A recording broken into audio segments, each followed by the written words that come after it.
Hello, YouTube watchers and podcast listeners. My name is Bobby Mitchell, and I welcome you to Movie Changeup, the show where we recast and pitch new versions of movies we love and movies we love to hate with a little added twist. Today, I will serve as both your host and judge of the two competitors. Before I introduce them, please help us out by subscribing to our channel on YouTube and liking our videos, as well as giving us a 5-star rating and review on your favorite podcast app. If you're watching live, feel free to leave comments in the live chat and we will follow along and respond as we go. Now, let's get to our competitors today. Our first competitor is coming off a narrow win over yours truly last week and is looking to keep his hot streak going. Please introduce yourself and let everyone know how you're feeling coming into this week. Yeah, my name is Joe Fricke. I'm pretty hyped to defeat Johnny again for the second time because I'm 2-0. I beat Johnny, I beat Bobby, and I'm ready to beat Johnny twice. So let's go. All right, let's see how that goes. And next we have last week's unfair judge, in my opinion, and he just so happens to be my brother. Tell us who you are and if judging last week to help you out to form your pitches this week. My name is Johnny Doop. Judging last week was fun. It was a nice change up, not having to write such obscure pitches like we do this week. But I'm ready to take Joe down. He's got a Batman tank top. I got a Spider-Man Into the Spider-Verse shirt. Bobby's got a Superman shirt. So we're representing superheroes apparently today. Oh yeah. All right, now how this works is Joe and Johnny are going to go head-to-head pitching 9 movie reboots from a pre-selected list, and there are also 9 rules they have to apply to each movie. 1 rule per movie, and they cannot use a rule more than once. The first to 5 points wins, and all 9 rules and movies are also listed in the episode description if you want to follow along. Our 9 movies today are Beverly Hills Ninja from 1997, X-Men from the year 2000, The Flintstones from 1994, Creature from the Black Lagoon from 1954, RoboCop from 1987, Small Soldiers from 1998, Clue from 1985, Gremlins from 1984, and Battle Royale, also from the year 2000. For your rules today, we have: you must make one a Groundhog Day scenario, you must make one a romantic comedy, you have to pitch one as a 1970s movie, you must include a twist, you must cast a WWE Hall of Famer, you must make one a Wes Anderson movie, you must include Ace Ventura in one of your movies, you must resurrect a director's career, and you must change the gender of every character in one of your pitches. So Johnny won the toss before the episode, so he's going to choose which movie we start with and who goes first.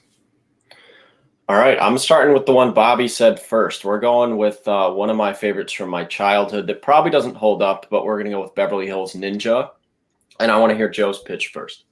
All right, so before we get started, I'll give you a little rundown of Beverly Hills Ninja. The movie received a 14% on Rotten Tomatoes, which I think is incredibly low based on my recollection of the movie. It was directed by Dennis Dugan. It stars Chris Farley, Chris Rock, Nicolette Sheridan, Robin Shue, and Nathaniel Parker. And the plot goes as follows. When a young American boy washes ashore near a village populated by skilled Japanese warriors, they raise the child as one of them and instruct him in the ways of ninjutsu. Unfortunately, he grows up to be the overweight and inept but very enthusiastic Haru, played by Chris Farley, who remains intent on becoming a real ninja. Haru's first assignment, protecting a beautiful woman from California, doesn't go smoothly, since he's both uncoordinated and completely unaccustomed to Western culture. So let's see Joe's pitch. All right, let me just say, I think the main problem with the first is that Chris Farley didn't look like he'd be a good ninja, and he wasn't a good ninja. The movie would work better if he looked like Bruce Lee but was a terrible ninja, or looked like Chris Farley but was a great ninja. And I decided to go with someone that looked like Chris Farley but was a great ninja.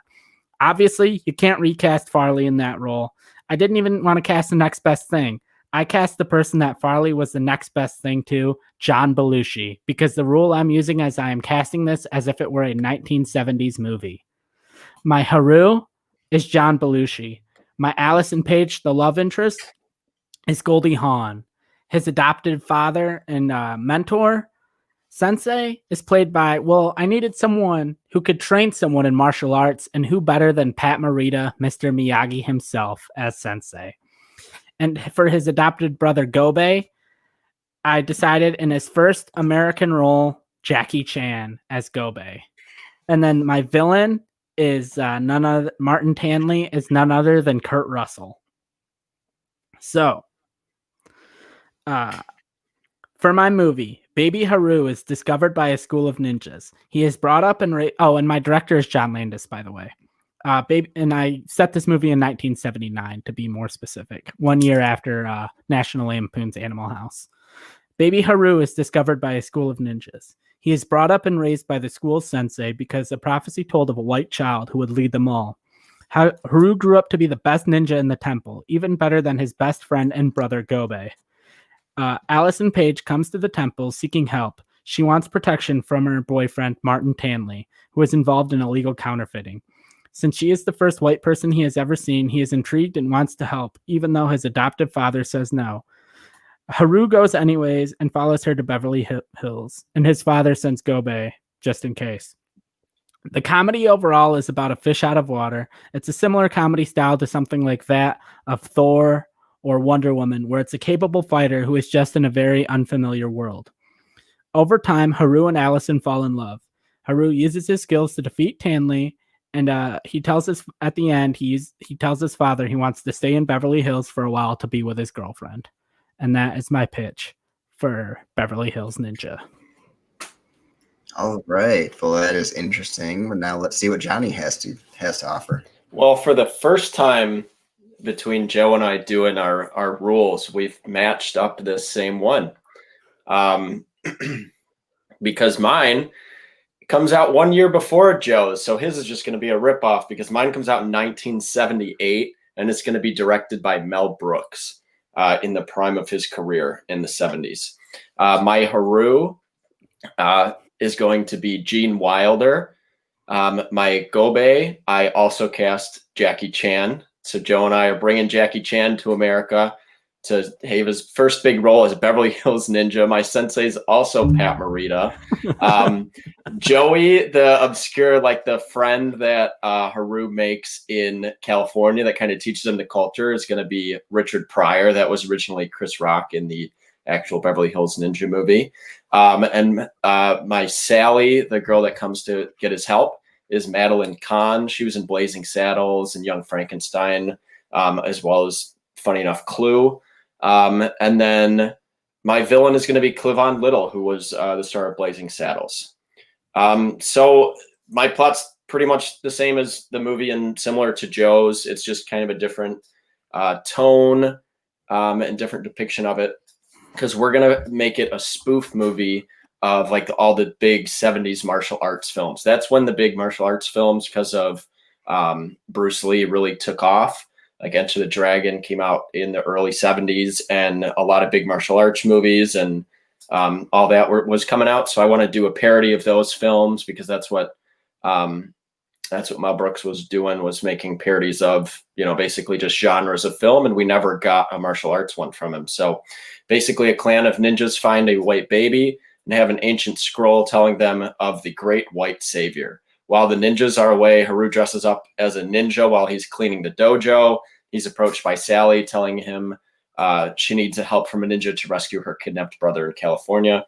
So he follows her to America. They go to Beverly Hills, and, same type of stuff as far as the movie goes setup wise, but we're going to have him in the finale, he's going to be in the Bruce Lee, yellow jumpsuit. And it's going to be more of a spoof of the classic, Bruce Lee movies and Chuck Norris movies from the time. We're going to play off that more so, because I feel like that is a better tone for even the script of the original movie. It was just kind of a fish out of water comedy, but I felt that this story was better suited for a Mel Brooks style spoof movie. Okay, so I like both of those. I have a couple of questions. So for Joe, just because I can't quite remember who you cast in the Chris Rock role, who is going to play off of John Belushi in that fish out of water scenario to kind of teach him the ropes? Yeah, I didn't write it down. I forgot. And it's the guy. He was a black guy. He was the first black SNL cast member. I can look him up really. Oh, it's Garrett Morris. Okay. And then are you going to address at all, because Johnny kind of did by making it a parody, the whole kind of white savior kind of scenario going on in the movie? I addressed it by casting it in the 70s when people didn't care about that as much. If I made this movie in like 2020, I'd be like, I should probably address that. But in 1979, I don't think people were like worried about that. That's fair enough. And I was actually thinking the same thing. So for Johnny, so is this mostly just going to be a parody movie? Are you going to tell its own story? It's going to tell its own story like Blazing Saddles, but it's not going to have like a crazy ending like that movie.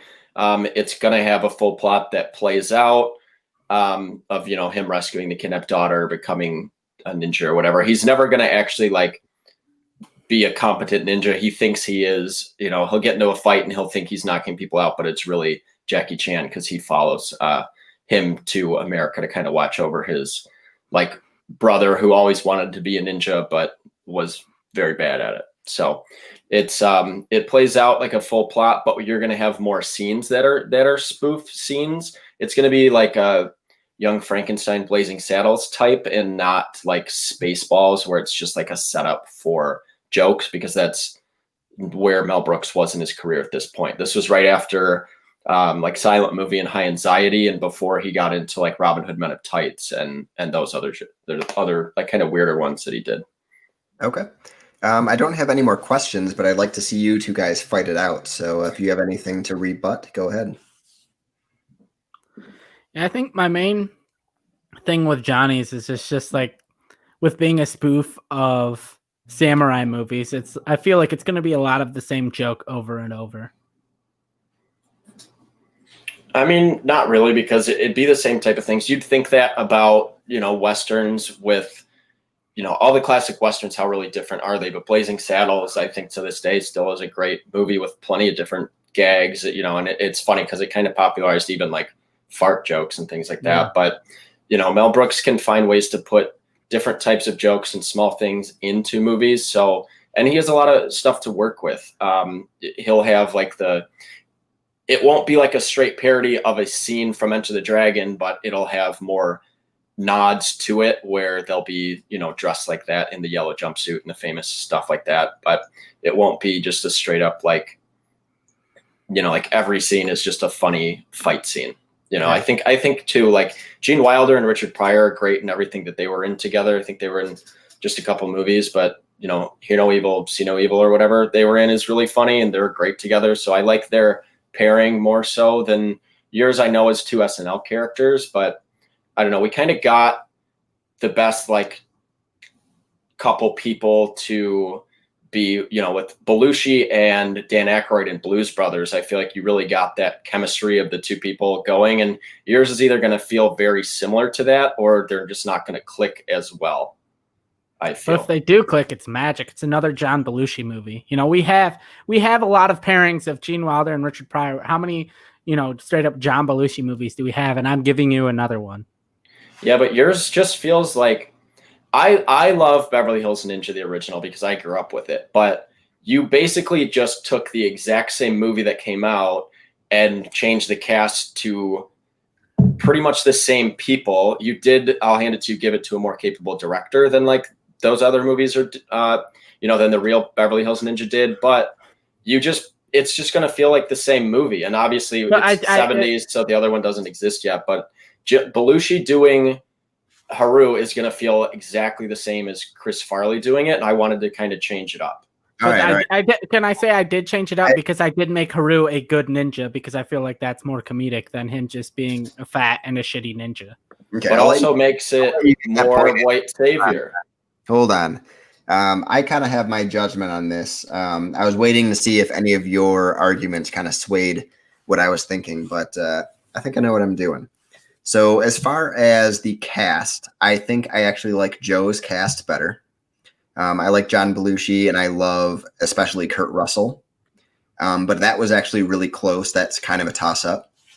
As far as the use of the rule is interesting because you both used the same rule. So that kind of actually brings me to who you chose as the directors of the film and the tone you were giving in your pitch. So I think this movie is much better suited for a parody, for a Mel Brooks kind of style, his comedy, rather than trying to make a trying to make John Belushi a good ninja. So in that way, it kind of breaks the tie. And I was, waiting to see if there was anything in your arguments that swayed my decision, but I think I'm giving this one to Johnny. So you can choose your movie and who gets to go first in the next round. All right, so I think I'm gonna go with RoboCop, and I'll go first. Okay, let me get our description for this. So RoboCop from 1987 was directed by Paul Verhoeven and received a 90% on Rotten Tomatoes. It stars Peter Weller, Nancy Allen, Ronnie Cox, Kurtwood Smith, and Miguel Ferrer, as well as others. And the description goes as follows. In a violent, near-apocalyptic Detroit, evil corporation Omni Consumer Products wins a contract from the city government to privatize the police force. To test their crime eradicating contract from cyborgs, this company leads street cop Alex Murphy into an armed confrontation with crime lord Boddicker. So they use his body to support their untested RoboCop prototype. But when RoboCop learns of the company's nefarious plans, he turns on his masters. All right. So you said who's going first in this one? I'll go first. All right, Joe, let's hear your pitch. All right. So I'm going to say to start with, the rule I'm using is I am flipping the gender of every character. And based on the smile of Johnny's face, I think he used the same rule I did. We're just going to go 10 for 10 today, Joe. 9 for 9. 9 for 9. Good math. So I hope we have the same cast, and I hope you did exactly what I did. So first of all, I'll just say my director is Patty Jenkins. My cast, my Alex Murphy taking over for Peter Weller is Charlize Theron. And I'll say my idea behind what I wanted to do with my cast was cast it like Expendable style, because it's mostly going to be women. I just packed it with as many female action stars as I could, past and present. So my Lewis, who was Alex's partner, was a woman in the original. Now it has to be a guy. I'm casting Pedro Pascal, who was in The Mandalorian, Game of Thrones, and he's going to be in Wonder Woman 1984, which is also directed by Patty Jenkins. My Jones, who was played by Ronnie Cox, who was the head of, I think it was OCP, is going to now be played by Sigourney Weaver. My Boddicker, originally played by Kurtwood Smith, the gang leader, is now played by Uma Thurman. And Boddicker's right-hand woman is now played by Michelle Rodriguez. Morton, the creator of RoboCop, originally played by Miguel Ferrer, is now played by Karen Gillan, who is Nebula in the MCU, and she was also in the new Jumanji movies.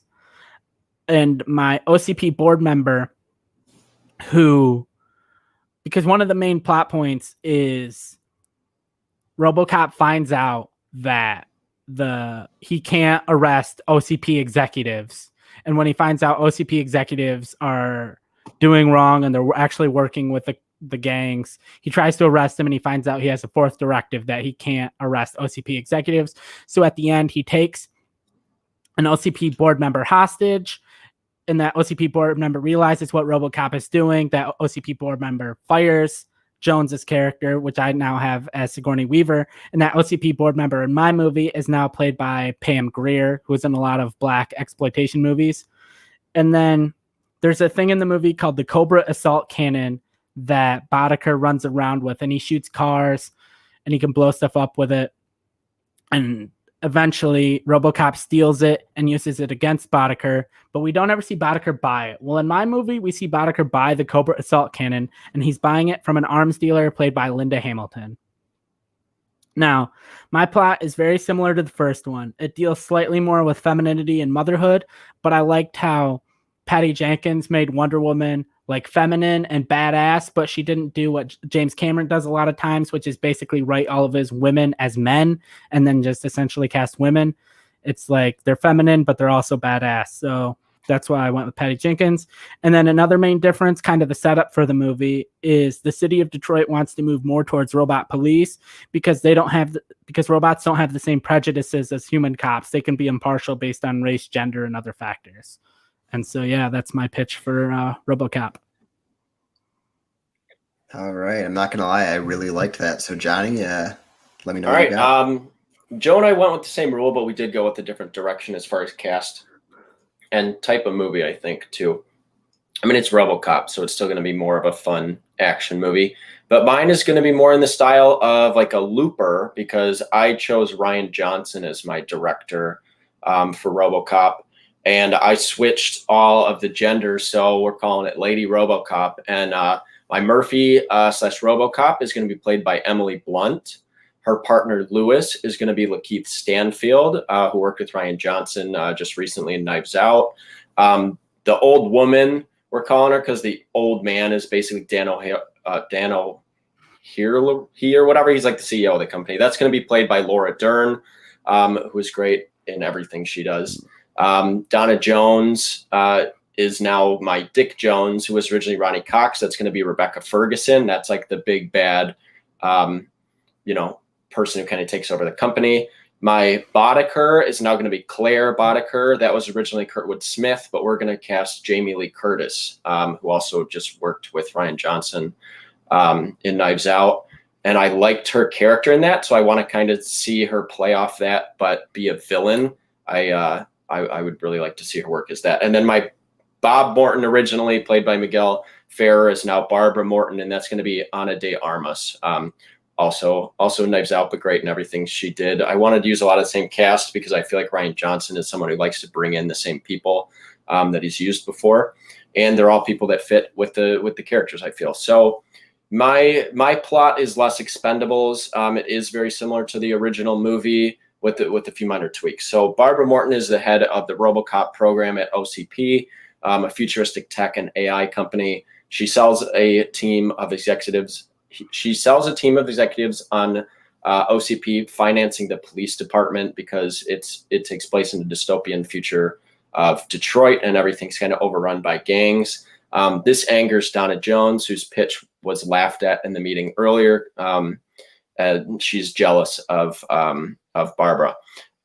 It cuts to Murphy, who's an undercover agent trying to take down a drug kingpin who has taken over the gangs in the city of Detroit.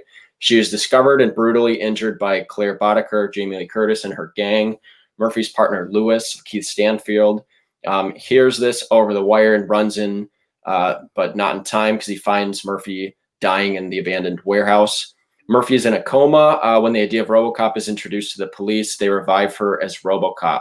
RoboCop and Lewis must take down the drug kingpin Boddicker and the corrupt organization OCP, who is financing Boddicker's gang. We're going to kind of throw out that RoboCop can't arrest the OCP members type of storyline and focus more on kind of the action and the relationship between the partners of Lakeith Stanfield and Emily Blunt's characters. And that's going to be Emily Blunt becoming more humanized because of Lakeith Stanfield's character, rather than just like randomly getting kind of memories like the original one. And since it's Rian Johnson, I feel like his weaponry and like the cool like guns and stuff he used in Looper work for like the assault weapon that Boddicker uses.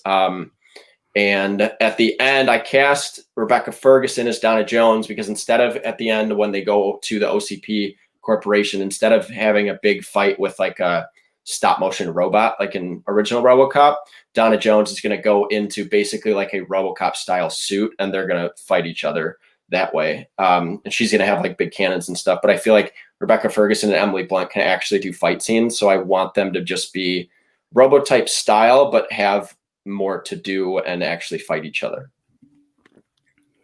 So that's my pitch. All right, so I'm not gonna lie, I thought Joe won this from his pitch, but Johnny, I absolutely loved yours as well. So it is very even right now. So I have the same question for both of you. The original RoboCop was rated R and made use of a lot of blood squibs. Are you going to kind of keep that same tone? Yeah. Are you going to keep a very bloody R-rated movie? Or are you going to change that up? Mine's going to be more the tone of like a Looper, like a darker futuristic movie that is violent, but it will use squibs because I agree. I think that's a super important part of RoboCop, and like movies nowadays, I feel like CG doesn't do the justice like the squibs used to do. So like Murphy's death will still be just as violent with like the squib shotguns, but she's not going to die and be revived like the original one. She's going to be into a coma. And then, but it will still be like, more action. Take the action of Looper and expand that further into a movie rather than like the relationship of, some of the characters kind of getting to know each other. Okay. And Joe? Right. Yeah, I agree. Like not real blood, but like blood packs and whatnot. Not CGI bullshit blood. And then, just really quick, I have one more question for each of you. So based on your directors, so Johnny, are you going to have any of the comedy that Rian Johnson likes to bring into his movies, or is it going to be more like Looper, which kind of leaves that aside? I want it to be like, I keep using Looper as an example, but his movies, his movie with James McAvoy and stuff, like when he started his career, all of those I thought were really good. And I think his weakest part of his directing is his humor. So I do want to have like some quips, like Emily Blunt and Lakeith Stanfield are both charismatic and they can be funny together. There were some good one-liners in Knives Out, but I thought that actually needed more comedic moments and it didn't really have it. But this movie doesn't really need those. And same thing in like the worst part of Rise of Skywalker is any of the humor that he tried. I thought I like, not Rise of Skywalker, sorry, Last Jedi. Last Jedi. Yeah. I really like Last Jedi. Now it's just like I can't deal with those movies anymore. But I thought like the basically Spaceballs voicemail gag was kind of weak, and I think we agree on him throwing the lightsaber. Like maybe it's better if he just drops it. So I want to do more of like maybe the fun tone of some of those, but just not have like the straight jokes. Okay, and then Joe, for yours, so Patty Jenkins and her two biggest movies, we have Monster and Wonder Woman. Are you going to have any of the hopeful tone that Wonder Woman brings, or more of the kind of down and depressing, world that we live in as far as Monster to bring into this RoboCop movie? I think it's a little bit of a combo because you have like the down and depressing world of like the gangs in Detroit, but then you have that little bit of hopefulness as Murphy gains her humanity back throughout the movie. Okay, let's have you guys fight it out. I gotta still make my decision. Okay, Johnny, I have a question. What's the title of your movie? We're just going to call it RoboCop, but I wanted to call it Lady RoboCop. I was going to say, because you said Lady RoboCop, and I feel like the problem with all these gender-flipped movies is they just call it Lady. No, I did that because I don't know if they ever made it, but they were going to call the female reboot of Bloodsport Lady Bloodsport, and I thought that was a funny name. So I said that as an homage to that, which is a very obscure reference, but... All right, because I was going to say, like, the problem with a lot of these movies that are gender flipped is it's like, it's like they're women. And I just feel like that's the problem. It's like instead of just making it a movie with women, it's like them being women is one of the key parts. But if you're just calling it RoboCop then, and not like Lady RoboCop, then I feel like there's less emphasis on, they're women. So that's somehow better. Yeah, no, I agree. I'm not actually going to call it that because and I think we both chose very good directors to do a movie like this that wouldn't make it super obvious. My biggest problem with yours, Joe, because it does sound like a fun movie, you basically pitched it more like kind of a female Expendables, but also RoboCop. I feel like yours is weakened by combining those two. I would love to see either or, but I don't want to I know it won't be big scenes, but I don't want to be distracted going into it thinking like, this is like, Lady Expendables and Linda Hamilton and all these people are going to be, showing up in it. And then it's the story of RoboCop. So I'm like, yours to me would be better if it was just Patty Jenkins' RoboCop movie. You didn't try to make it anything like the Expendables, because the Expendables is a fun action franchise and whatever. So I feel like if you wanted to make your RoboCop like that, you should have chosen a different director. But if you wanted to make yours like a better straight up RoboCop Patty Jenkins style movie, you shouldn't have included anything like that, and not kind of, it's not typecasting, it's like stunt casting. That's what, like, I like all the people in your movie, but it feels more like stunt casting, and I feel like it would take people out of your movie more so than it should have. Yeah, all right, I need to hear one more rebuttal from Joe, and then I think I'm ready to make my decision. Yeah, my thing with what Johnny said is it wasn't like, I cast like this. Like, I cast people that were right for their role, but they're also known as big action stars. It wasn't like I cast, Sigourney Weaver's like in this movie, let me find a spot for her. Oh, I need this big villain executive. Sigourney Weaver would be perfect for this. Oh, I need this like underling gang member. Michelle Rodriguez would be perfect for this. Oh, I need a fucking weird arms dealer. Linda Hamilton would be perfect for this. It wasn't like, I have these, big action stars. Let me find where they belong. It was like there were people I wanted in this movie that didn't make it in my movie because they didn't fit. Okay. All right. Okay, so this was close, but as far as the casts go, I feel like, Joe, if you switched Charlize Theron and Michelle Rodriguez, maybe, I feel like that might have helped me because I think Rodriguez plays that RoboCop role a little better. But both casts were pretty even. I liked both. The pitches, you both were pitching the same rule. But the thing is, I think the tone for your pitches, based on the director that you chose, I think Johnny actually sold me better on a Rian Johnson movie without his humor rather than a Patty Jenkins movie where I feel like, Wonder Woman and Monster, something in between there doesn't quite work, where a Rian Johnson in the vein of Looper and Brick, I think that works perfectly for a RoboCop movie. So I think Johnny's going to go up 2-0. All right. Oh, yes. I got to have a strong start because some of these might fall off a cliff as far as my pitches go. But yeah, Joe, I like the idea with your cast of the Expendables in that, but I would have liked that as like the female Expendables movie. Yeah, I get that. I'm fighting an uphill battle here. I need the one that my roommate Jordan said is my like fucking killer, but I don't know if I trust his opinion, so we're going with Gremlins. And he loves soccer, so I don't know if you should trust his opinion. All right, so let me give you my brief rundown of Gremlins, and we'll get to your pitches. I'll go first. I don't know if I said that. Okay. So Gremlins is from 1984. It received an 84% on Rotten Tomatoes, which I think is too low. It was directed by Joe Dante and stars Zach Galligan, Phoebe Cates, Howie Mandel as Gizmo, Hoyt Axton, Polly Holliday, Key Luke, and Francis Lee McCain. A gadget salesman is looking for a special gift for his son and finds one at a store in Chinatown. The shopkeeper is reluctant to sell him the Mogwai, but sells it to him with the warning never to expose it to bright light, water, or feed him after midnight. All of these happen, and the result is a gang of gremlins that decide to tear up the town on Christmas Eve. All right, Joe, let's hear your pitch for Gremlins. All right, I'm just going to say I decided, because Gremlins was originally, like they call it a horror comedy, but I've seen it a number of times, and the only scary scene is the terrible scene of Phoebe Cates' character talking about this when her dad died because of how just terrible it is. That's the only part I'm scared in that movie.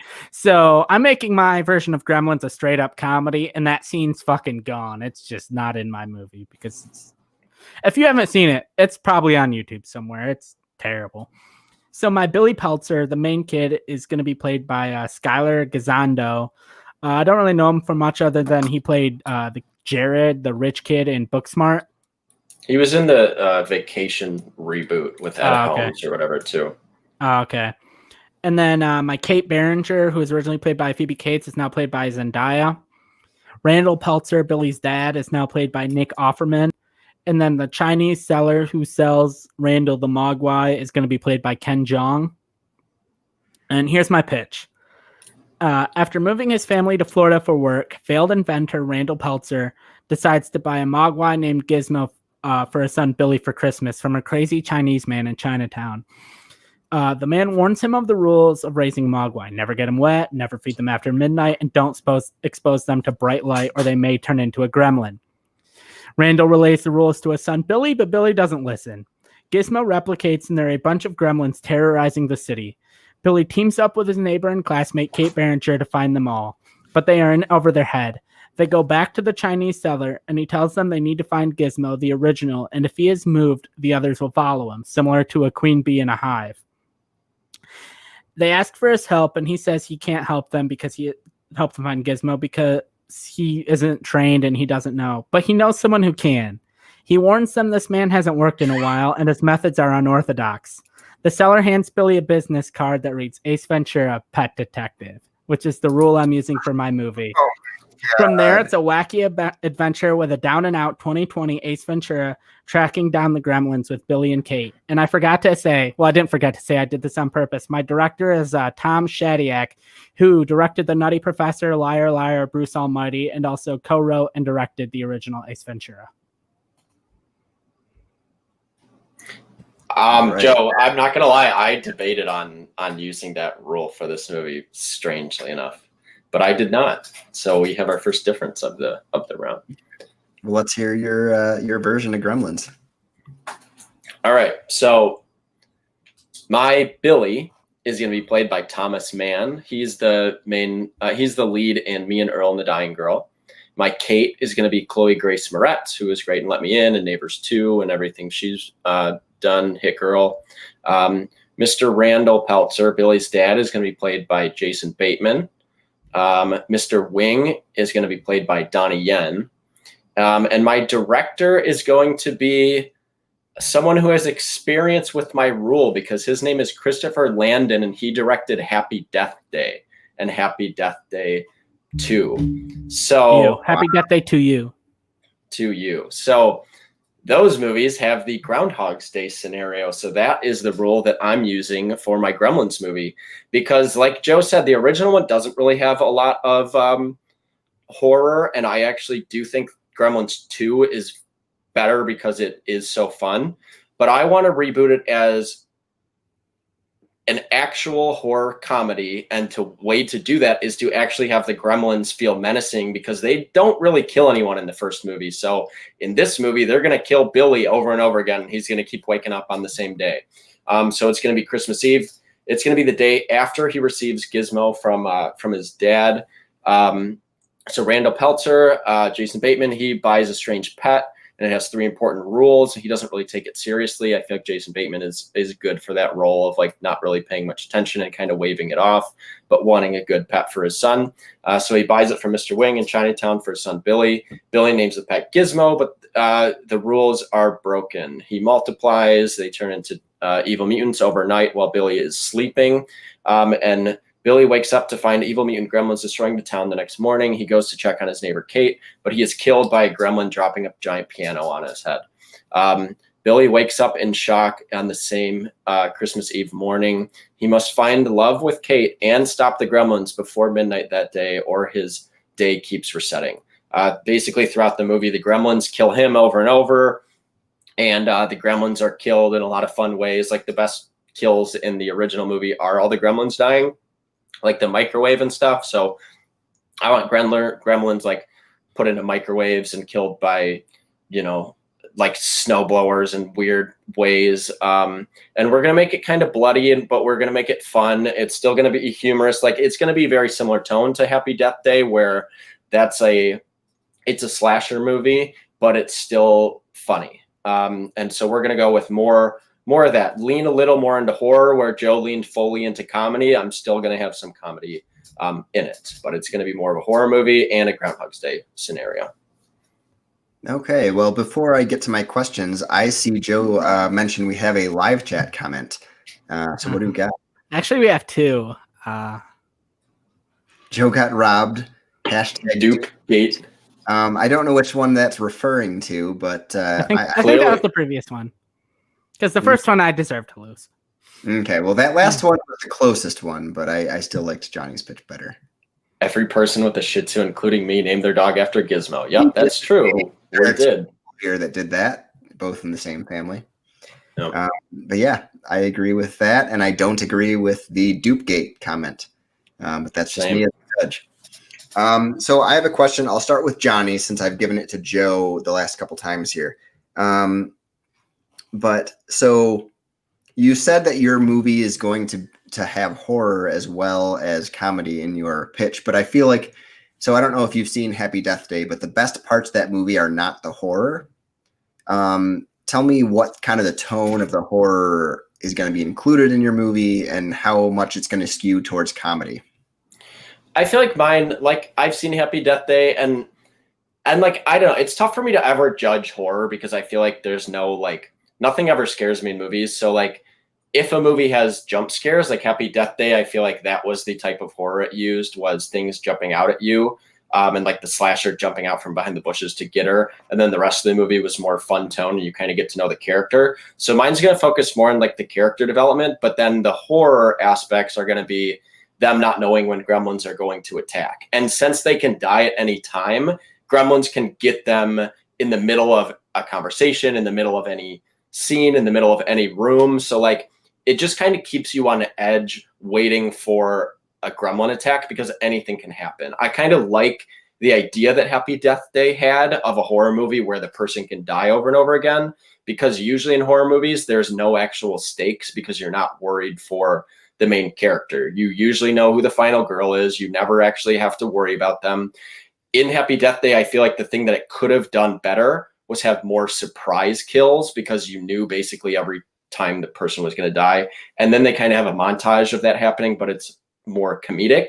I want this movie to like them playing out, trying to figure out how to prevent the day from resetting, but no matter where they are, they could die at any second. So you still have humor, and the kills are going to still be like, you can have some funny kills, especially when the gremlins are killed. But I want the kind of tension of, oh, they walk into any room, whether it's a movie theater or a gas station or anything, and they could just die at any time. So that's more of the horror that mine's going to go for. Okay. I still have some questions, but I'll see if Joe brings that up in the rebuttal. So for Joe, yours sounds much more, I mean, as you said, it's more comedic. So how is this going to differentiate itself from Gremlins 2 and the tone that movie had? Well, this question would be a lot easier if I've seen Gremlins 2, but I'll just say because I have Ace Ventura, and I don't think Gremlins 2 had Ace Ventura. And good rebuttal. Oh, you were winning this. Go. No, so basically my thing is, it's because I know from what I know about Gremlins 2 is it was somewhat of a parody of Gremlins 1, and it was like self-referential and all that. Where mine's not really. Mine's more like the wackiness of Jim Carrey and these two kids following Jim Carrey around as he tries to figure out where this main gremlin is. And like they'll be on the trail of where they think he is, but then it's the wrong gremlin. Maybe it's Stripe and not Gizmo. And that thing. And it's Jim Carrey finding clues to find this one main gremlin, the original of this group of gremlins, Gizmo. All right. Well, I need to hear some more from each of you, so why don't you argue it out? So my main thing against Johnny's is he's like, oh, this movie has stakes because anyone can die at any time. But the problem is it resets after every day. So like if I stabbed myself in the chest, but I wake up and I repeat the next day, and it's not really like I stabbed myself in the chest, it's the really stake. So I feel like at the end of it, like eventually I feel like I could get tired of just like gremlins popping out of random places, killing our main characters, because I just know it's going to reset. It's like, oh, there he died. Where I feel like why it works in Groundhog Day is because he learns something new every day, and the gremlins are so that can help him the next day. And I feel like the gremlins are so random and chaotic, where a gremlin popping out of the dresser today, the gremlin might not be there tomorrow. Tomorrow. So it's like I don't learn anything of that gremlin popping out of there now because it might not be there the next time I do this. So it's just like a lot of random kills over and over and over and over again. Okay. I see your point on the stakes thing. My point on the stakes thing was less so that like my movie will have stakes of like you're actually worried for the character. Like it's a movie. Like if you actually worry about the characters, like I don't know. But my characters don't repeat. If my characters die, then that's it. That's a wrap. Yeah, but no one should be dying in an Ace Ventura movie. And my biggest problem with yours, Joe, like I just think mine sounds more true to like a fun Gremlins style movie. You can do more with Gremlins. You actually focus on them. They are going to be like puppets, animatronics, like the original. It's not going to be CGI. Hey, I never said anything about mine being CGI. I think yours are probably the same. I'm not saying yours aren't. I just feel like that's a point neither of us made about our movies. Yeah. But Ace Ventura is a great comedy, but like Gremlins 2, you haven't seen it, but it's also a great comedy, and it's one of my favorite movies. And the comedy, even in like the first Gremlins and second Gremlins, doesn't mesh well with Ace Ventura. And if you have an Ace Ventura movie with Gremlins, like it would be better if you just didn't even have Gremlins and it was just him looking for Gizmo. Like, because at your point, like, you're taking away all the attention from Gremlins. It's not a real Gremlins movie. I know it's a funny rule. And we'll get to mine later, but I don't know. It's either an Ace Ventura movie or a Gremlins movie, and yours can't be both because it just doesn't mesh. Like, the new batch doesn't mesh with the Ace Ventura comedy. I'm not rebooting the new batch. Okay. All right. Unless you have some brand new points, I'm decided on what you're arguing on. So if you have anything else to bring up, go ahead. But otherwise, I was just going to make one quick thing of, like, we have Gremlins in the same style of comedy that Gremlins exists in. And I'm also saying I'm not rebooting the new batch.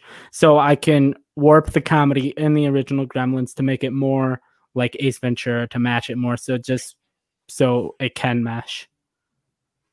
So that's all I got. Okay. Johnny, anything to add?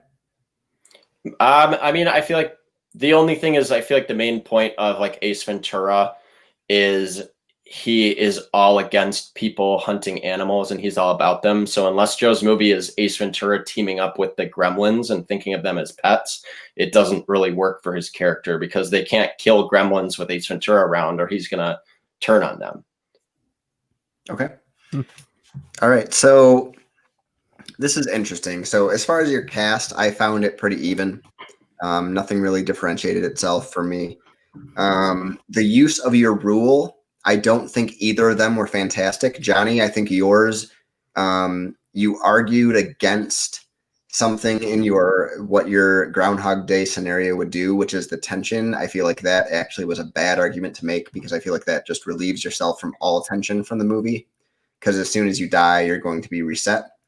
And Joe, I don't feel like your Ace Ventura casting was used as well as it could have. But what that did for you is create a better tone for your movie. So I feel like, Johnny, your tone for your movie was a little bit mixed matched. So you had comedy, but you also had tension that you're trying to bring in, but the tension was then relieved by the fact that it would be reset every time the main character died. And Joe, yours, even though you have not seen the new batch, Ace Ventura type comedy is different enough than the comedy in Gremlins 2. So I think yours actually makes a different movie. And so I think you won this pitch. Hell yeah. See, here's where I screwed up my argument because you guys took tension as worrying about characters, and my tension was like there could be a jump scare at any moment. So I should have focused more on like that. Like, there are no stakes for characters in horror movies, but I feel like for the audience is what I meant for stakes. Like, they don't know when something's going to jump out. That's what I was trying to argue, but I think I stumbled upon my words a little bit. Yeah, that, and just I don't think that stakes, I don't think those actually create stakes to me personally when I'm watching a horror movie. So that kind of helped me in my decision. So regardless of how you pitch that, I think I probably would have made the same choice. But it's 2-1, and Johnny, you get the choice on the next movie, and who gets to start first?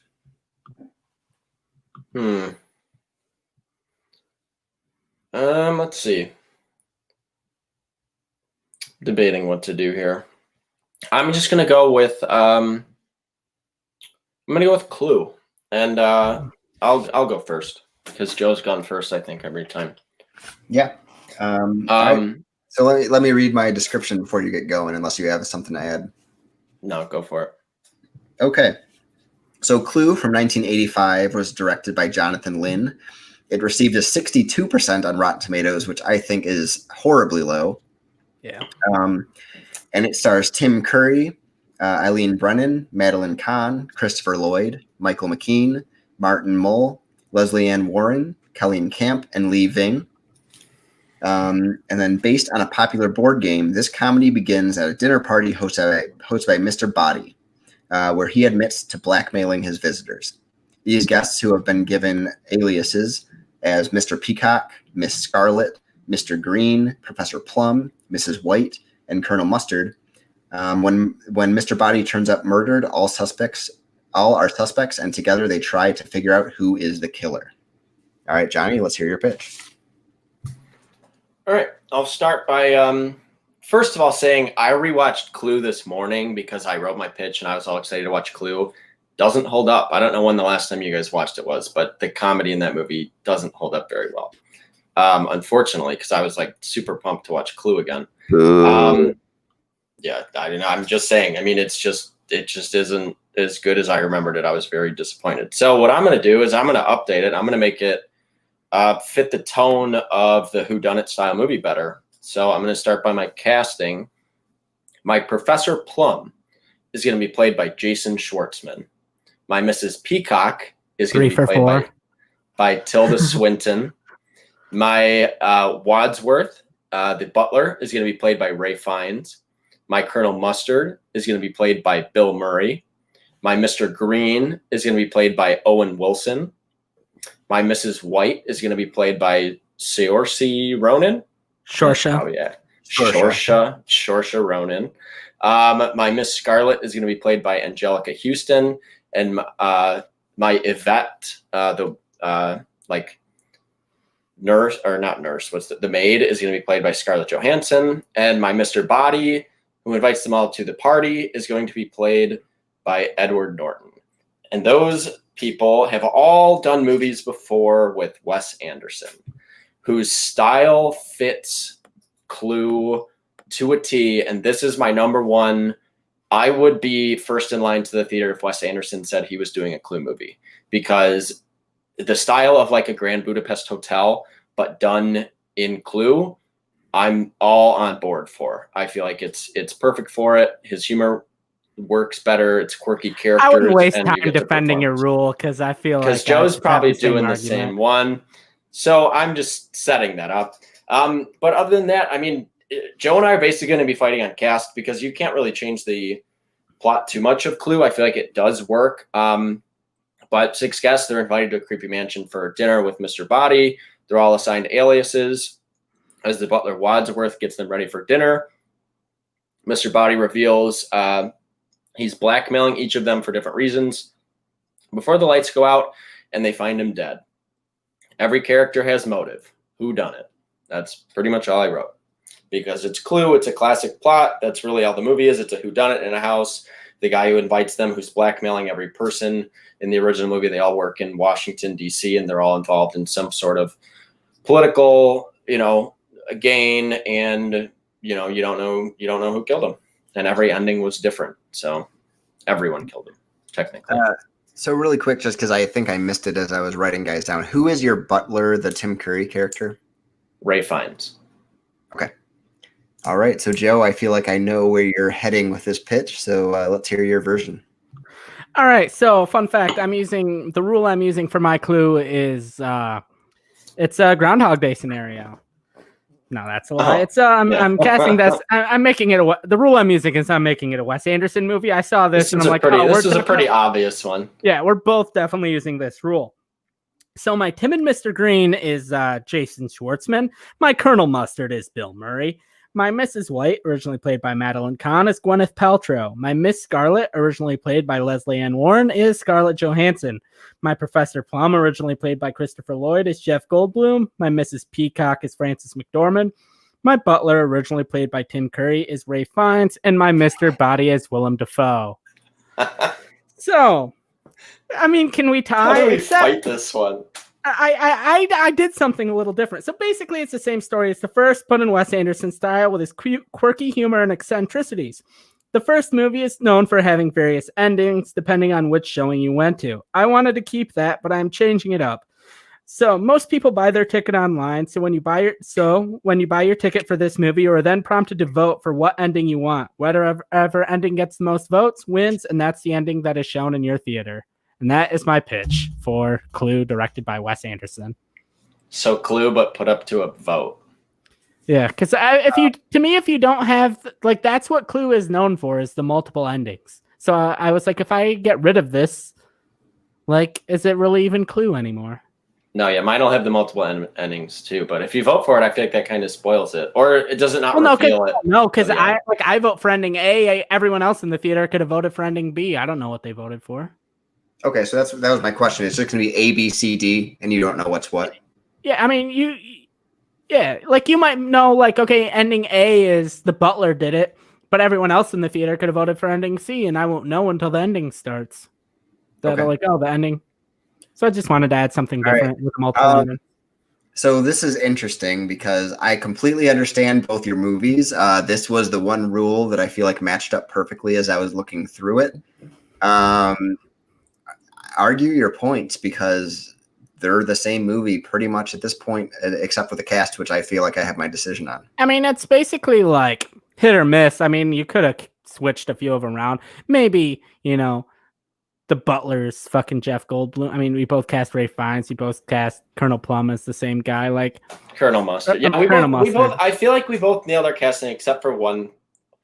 A couple of differences is, I feel like in the original one, like I wanted to at least go for everyone is kind of being blackmailed for different reasons. So in the original one, there's like the older woman whose husband is a politician, and there's kind of different age ranges. I feel like Joe did that a little with his guys, but all of your women are kind of younger. So I wanted to kind of cast mine, whereas like when you reveal their motive, Frances McDormand. Which one is she? I forget in yours. Mrs. Peacock. Okay, so I have Tilda Swinton as her. I have Angelica Houston as Miss Scarlet, and then Mrs. White is my Saoirse Ronan. I don't know. It's tough to fight because I was worried that Joe would just pitch the same thing because I'm like, mine will win going up against Joe unless he does the same thing. But I felt like this one was so obvious. I feel like the biggest difference, man, I don't. I feel like I can't argue against this. We pitched the same thing. Here's my only point for Joe's. One, I feel like the fun of the original Clue movie was because every theater got different endings. So if you found out, like Imagine has, the Mrs. White ending and AMC has the Colonel Mustard ending, then you would go see the movie in different theaters based on that. So having the vote thing, like I would be frustrated if I went to see this movie twice and it had the same ending twice based on a vote. I would only go see this movie multiple times in theaters because I know that the ending is going to be different. Maybe I don't know which ending it is, but I'd rather be surprised at the end than like see the same movie twice in a row. I think that would get frustrating. And then I think Gwyneth Paltrow is a horrible human being, and Joe cast her, and I did not. So I think that's mainly the difference. I think she just does. If you know anything about her personally, people hate her in real life. She's one of the most hated actresses in Hollywood, and she has her weird vagina candle. So get her out of there. Even though I love her in Royal Tenenbaums. So yeah, she's good in Royal Tenenbaums. Can I make a point against what he was saying though? Which point? Because I'm decided on a lot of what has been said. The whole like against my voting. Nope, I already got my choice on that, and okay. Depending on what you say, it's not going to really change that. I mean, I was just my whole thing was eventually like you're not going to see a movie like back-to-back weeks, and especially a Wes Anderson movie isn't going to have a packed theater. So you go with like 4 friends. If you've all seen movie A, you and 4 friends vote for movie C. It's probably what's going to be shown. Or if you vote for ending C, that's probably what's going to be shown. All right, I got it. I also was just letting known that we have a live chat because I have my decision. This one was a little bit more of a runaway once the argument started. So let's see what the live chat says. How is there no George Clooney in either Clue recast? I kind of agree, but you know what? Because he only has voiced a character in Wes Anderson movies. He's never actually been live action in any of them. That's true. That's the only reason. I feel like he fits the tone, and that's a really good call. He'd be a good Mr. Body. Yeah. Just there at the beginning and then. Yep, I feel that's perfect. That would be perfect for George Clooney, is to be there in there just in the beginning, to be the rich guy in the mansion. I should have wrote that when I was writing really quick when I realized I didn't write when I didn't cast Mr. Body when Johnny was giving. Yeah, that's what like in mine too. Like the only thing I forgot to mention in my pitch, and I feel like Joe would just have the same thing because we'd all have crossover actors. In the movie Clue, it has people coming into the house and answering the door, so I would still have that. But like I forgot to mention, that would be basically like Jeff Goldblum was the only person I really had in mind for that. But it'd be just people who worked with him before, Luke Wilson and him coming into the house. And I'm sure Joe would have the same thing, and it'd all be Wes Anderson actors. Yeah. So speaking of that, your pitch for the movie, as far as your rule, you guys did the same thing. You both used it well. Mm-hmm. That was pretty much a tie. Your cast the one separating factor was that Joe cast Jeff Goldblum in this movie as a main character, because I feel like he is perfect for this tone and he is perfect for this type of movie, and he would add to the humor. And I would love to see that. And so that came down to the actual pitch of the movie. And Joe gave me a little more of what he's doing with this as far as the multiple endings and how it was going to be done. I actually really liked the way that you would vote. I think that brings it into a modern time. I think that gives the multiple endings a way that it can actually be done today. So I just really liked that, and Jeff Goldblum just put it over the top for me. So I think Joe just tied it up. Hell yeah, 2-2. Don't love it. I feel like voting online is like the opposite of what a Wes Anderson movie is about. I think Wes Anderson doesn't even use a computer. So like that's a very weird thing to be a Wes Anderson movie. I liked that as a modern movie and how you could do Clue. So I feel like that was done well. So yeah, feels gimmicky. Yeah, I liked it. Because Clue with its multiple endings is not gimmicky at all. Not at all. No, I was thinking when Joe was saying that, and I was like, do I just make this like a streaming movie and then have like some rule based on that? But just make it what's that show? Bandersnatch? Yeah, like Black Mirror did it.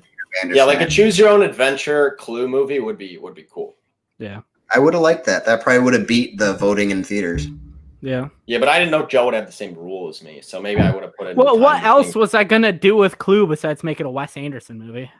You gotta add Ace Ventura in it.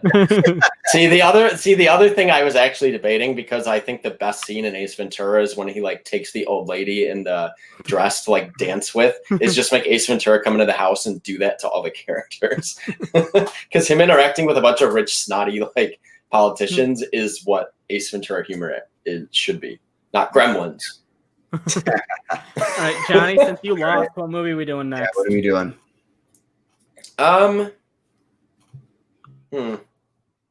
We're gonna go with Battle Royale, and I'll go first. All right. So before you start, let me get you the rundown of the movie. So Battle Royale from year 2000 received an 87% from Rotten Tomatoes. It was directed by Kinji Fukasaku. It starred Aki Maeda, Tatsui Fujiwara, Takeshi Kitano, Chiaki Kuriyama, Tariyamoto, Masanobu Ando, and Sausuke Takawa. In the near future, the economy has collapsed, unemployment has soared, and juvenile crime has exploded. Fear of its nation's youth, the Japanese government passed the BR law. Each year, a 9th grade class is sent to a remote island where they will be locked into exploding net collars, giving them a random weapon, and forced to hunt and kill each other until only one survivor is left. Battle Royale follows one such class with an ice-cold performance from Takeshi Kitano as the group's teacher. So let's hear your pitches for the movie that basically inspired the Hunger Games. That the Hunger Games are ripped off, you mean? Yeah, inspired. That's all it is. Yeah, I have yet to see a single Hunger Games movie, so yeah, that's good. That's probably good for you. 2.5 of them are good. There's one good one. It's the second one. Don't bother with the other crap. All right. So Battle Royale, great movie, fun, Japanese action movie. I feel like the only thing you can really do to this is modernize it and maybe throw in some political commentary. So this is my pitch for Battle Royale. In the near future, a class of inner-city kids at an underfunded school is visited by a very powerful executive, Donald White, played by Nick Offerman. He tells the school he is here to finance public schools in poor cities and is going to bring them on a field trip to his corporate-run island. The students are excited to visit an island and experience a world they never thought they would see in a land of opportunity. However, on the way to the island, the teachers and the students are gassed. They wake up in a room with a TV monitor telling them they are now in a tournament and will have to kill each other to survive. If they refuse to do so, they will be hunted. The doors open and the students are violently escorted out by armed guards. The main protagonist, Sean, played by Shameik Moore, must fight for his survival in a battle royale on an island of powerful, rich white supremacists forcing black people to kill each other. So my rule that I'm using for my movie is I'm resurrecting the career of a director that made one of the one of the greatest movies of all time, has a history of making good political commentary movies, and that is Tony Kaye, who did American History X. He really hasn't done much since then. He's done a couple of movies here and there, and mainly music videos. So I want him to come in and make another movie as powerful as American History X in terms of the message, but also he directs music videos and he likes making, action-y type stuff. So I'm having him make an action movie as well. And my movie, because it's tough to really say who everyone was in the original one, my main star is Shameik Moore. He was in Dope and Into the Spider-Verse. My movie also stars R.J. Kyler. He was Earl and Me and Earl and the Dying Girl. He was in Power Rangers. Jacob Lattimore, who was in Detroit, and he's in the Chai, the show. Logan Browning, she is in the show Dear White People. Mason Gooding from Booksmart, and then obviously Nick Offerman as the big, Donald White, powerful executive guy who brings them to the island. So that is my pitch for Battle Royale. All right, I like that. Joe, let's hear yours. All right, so yeah, like Johnny, I'm not like being like, oh, this person is this person, this person is that person. So my director is Gina Prince Bythewood. She directed The Old Guard, which is a popular action movie on Netflix right now. She directed Love and Basketball, and she directed The Secret Life of Bees. So she's good with working with kids. She's good with working in action. My cast, my main kid is Forrest Wheeler. He's an Asian actor. He's in Fresh Off the Boat. And his friend in the movie that he befriends throughout the movie is Caleb McLaughlin, who's in Stranger Things. I have Aaliyah Cravalho, who's in Moana. Nicholas Hamilton, who's kind of my somewhat main villain in regards to the kids, is Henry Bowers in the movie It. I have David Mazouz, who's Bruce Wayne in Gotham. And then I have Karen Brar, who's kind of just like a regular Disney Channel kid. And my main villain, Johnny cast Nick Offerman. Mine is Henry Golding. He was in Crazy Rich Asians, The Gentleman, and Last Christmas. And so here's my pitch. Forrest Wheeler is a young YouTuber who has a dream of being a journalist. He has built up a following and is hired by the Junior Olympics to go to Japan and document what the Junior Olympics is like from a kid's perspective. The first morning, Forrest and the child athletes from around the world are waiting for the shuttle to the event area. He is noticeably shorter and smaller than the other kids who are mean and bully him. On the shuttle, Forrest falls asleep alone in the back of the bus and wakes up as it gets hijacked. The shuttle is taken to a remote area and then led to an island. There they are told by Henry Golding's character that they will be fighting to the death, and the whole thing is broadcast all around the world on the dark web. Anyone refusing to participate will be thrown off the cliff on the edge of the island. The last one alive will win $1 million. Forrest's character is one of the first to choose his duffel bag with a random weapon and rations, and he leaves out onto the island. He soon finds an old abandoned house. He goes down into the basement to hide and finds a hidden door with a strange light behind it. Forrest walks into the blinding light and weirdly steps out of the front door of the abandoned house. He's immediately shot by an arrow in the chest and dies, and wakes back up on the bus as it is being hijacked. Yes, the rule I am using is I am turning Battle Royale into a Groundhog Day scenario. Throughout the movie, Forrest Wheeler's character learns the situation and how to win. Over time, he learns which duffel bag is best, who to avoid, who is helpful, and eventually him and the most evil kid are the last two alive, and he tricks the evil kid into falling into one of his traps. And that is my pitch for Battle Royale. All right. So for Johnny, I just want to get a question on tone, and Joe, I have a question on, I guess, plot and how it's different than a different movie. So for Johnny, is this movie going to still be pretty brutal, or is it going to be more PG-13 to try to get more people to see this political or social theme that's going to be going on in your movie?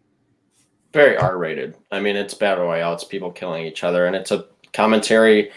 It's like PG-13. Like, I understand maybe putting something out to a broader audience that's about a political commentary, but this movie is going to be about how basically powerful rich people cause oppression, which causes a lot of the black on black crime in this country and causes oppressed people to murder each other and things like that. It's going to be a very dark movie. It'll be like Detroit. Like, I'm not going to make Detroit a PG-13 movie, like, so it'll be R-rated. It's definitely an adult movie, like American History X was. And as far as tone goes, it will be a violent movie with some, violent kills and some kind of things that make you cringe.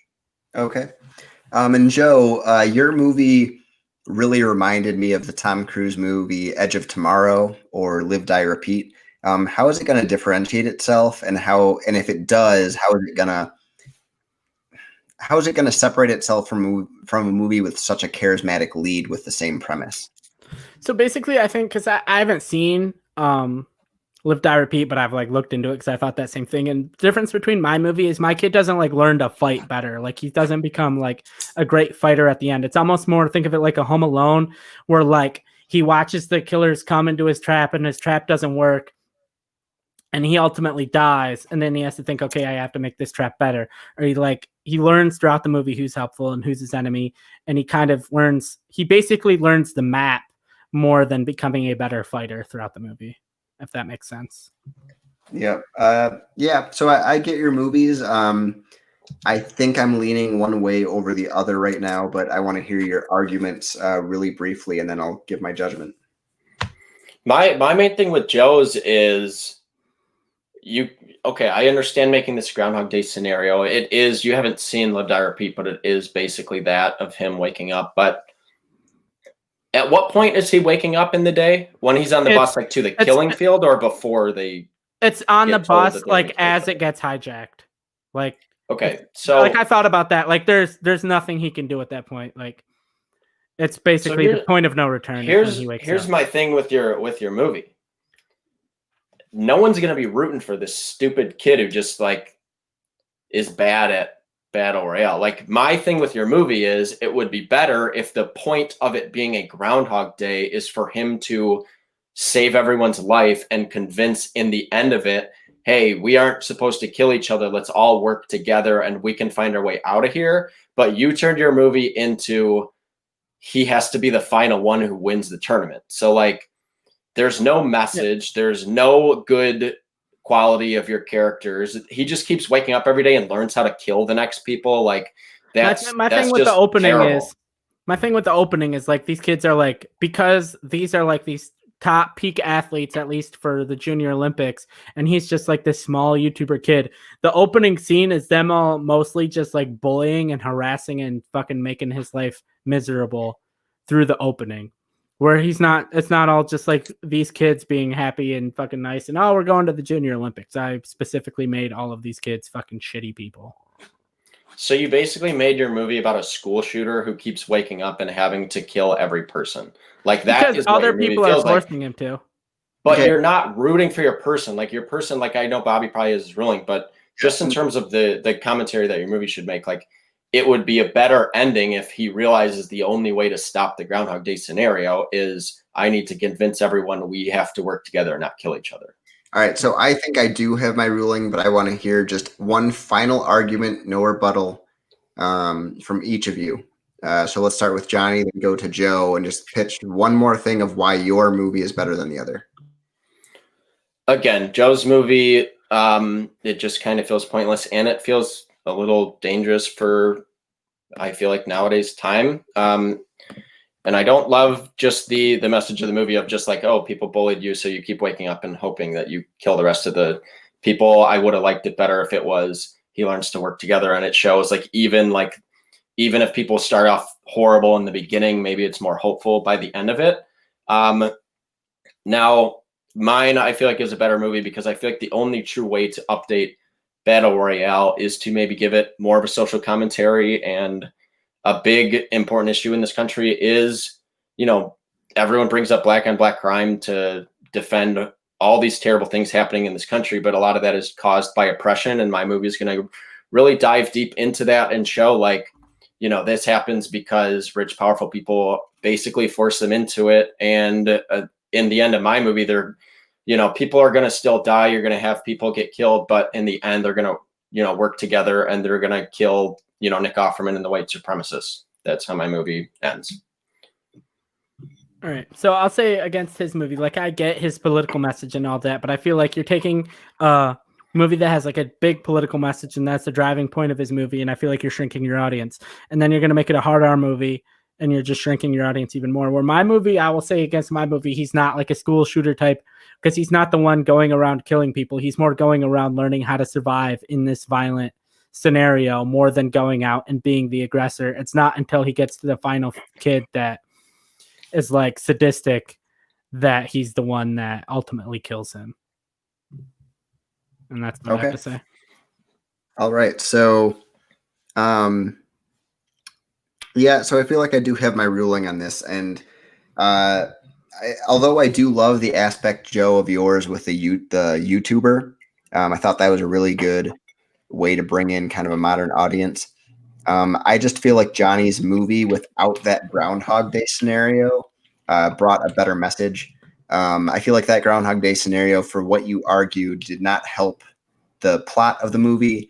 It didn't help any tension. It didn't help who you're rooting for because he's just learning every time and there's no drama as to whether he's going to live or die. And also Johnny kind of played towards me because I, just like him, watched Bev in this quarantine and loved the way Nick Offerman played an evil CEO in that series. And so that really played to me as well. And yeah, I just feel like Johnny used the rule better as far as resurrecting a career. And then, yeah, I don't really love a Groundhog Day scenario for Battle Royale. I just don't. I think it ruins the entire tension of the movie and what it's trying to bring. So I'm gonna give this to Johnny. As soon as he said school shooter, I'm like, well, I'm done. That was such a, now that Joe and I both got that rule out of the way, that was such a freaking hard rule. I thought that would be fun, and that was my idea. Yeah. Terrible idea. Yeah, that very hard. Groundhog Day to put into any of these movies is tough. The main one I thought about putting it in was Clue, of like the main guy, like just essentially like them all having more time to figure out who killed him. And that was the only other one I had for Groundhog Day. But I'm like, what do I pair with Wes Anderson then at that point? So yeah, I don't have one that I would have easily paired with that. So the only one I would have actually done that with is a movie neither of you have pitched with, and I would have done it for a very specific plot and character reason. But the Flintstones. Yeah. Yes, exactly. Well, yeah, Fred. You know, but it's funny you say that because I think that's where I'm going with my next pick is the Flintstones. All right. Are you going to go first or second? I'll go first. I gotta scroll and find out on my thing if you want to read the. Yep. No, I'll read it out. So the Flintstones from 1994 received a 22% on Rotten Tomatoes, which I think is low. But to be fair, I have not seen this movie since I was a kid.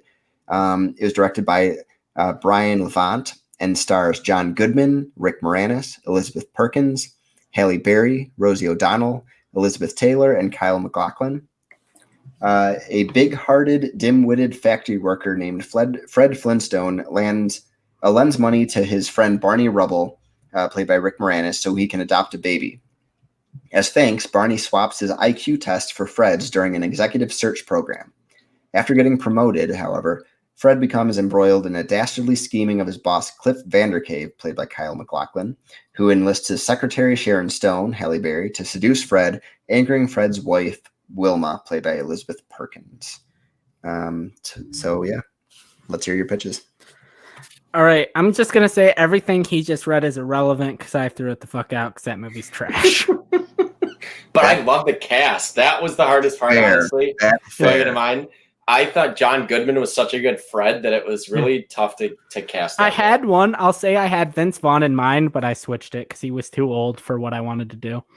So I'll say to start, the rule I used is I made mine a rom-com. My director is Claire Scanlon, who directed the Netflix rom-com Set It Up. My Fred Flintstone is Carl Urban from Star Trek, Thor Ragnarok, and Dread. My Wilma Flintstone is Isla Fisher from Wedding Crashers. My Barney Rubble is Alexander Ludwig. He was in The Hunger Games, Bad Boys for Life, and he was also in the show Vikings. And my Betty is Zoe Deutsch, who was in Zombieland 2, and she was also in Set It Up as well. Now, the overall plot of my movie is the happy couple of Fred and Wilma trying to set up their co-workers, Barney and Betty. It's a romantic comedy that looks at modern dating through the lens of the Flintstones.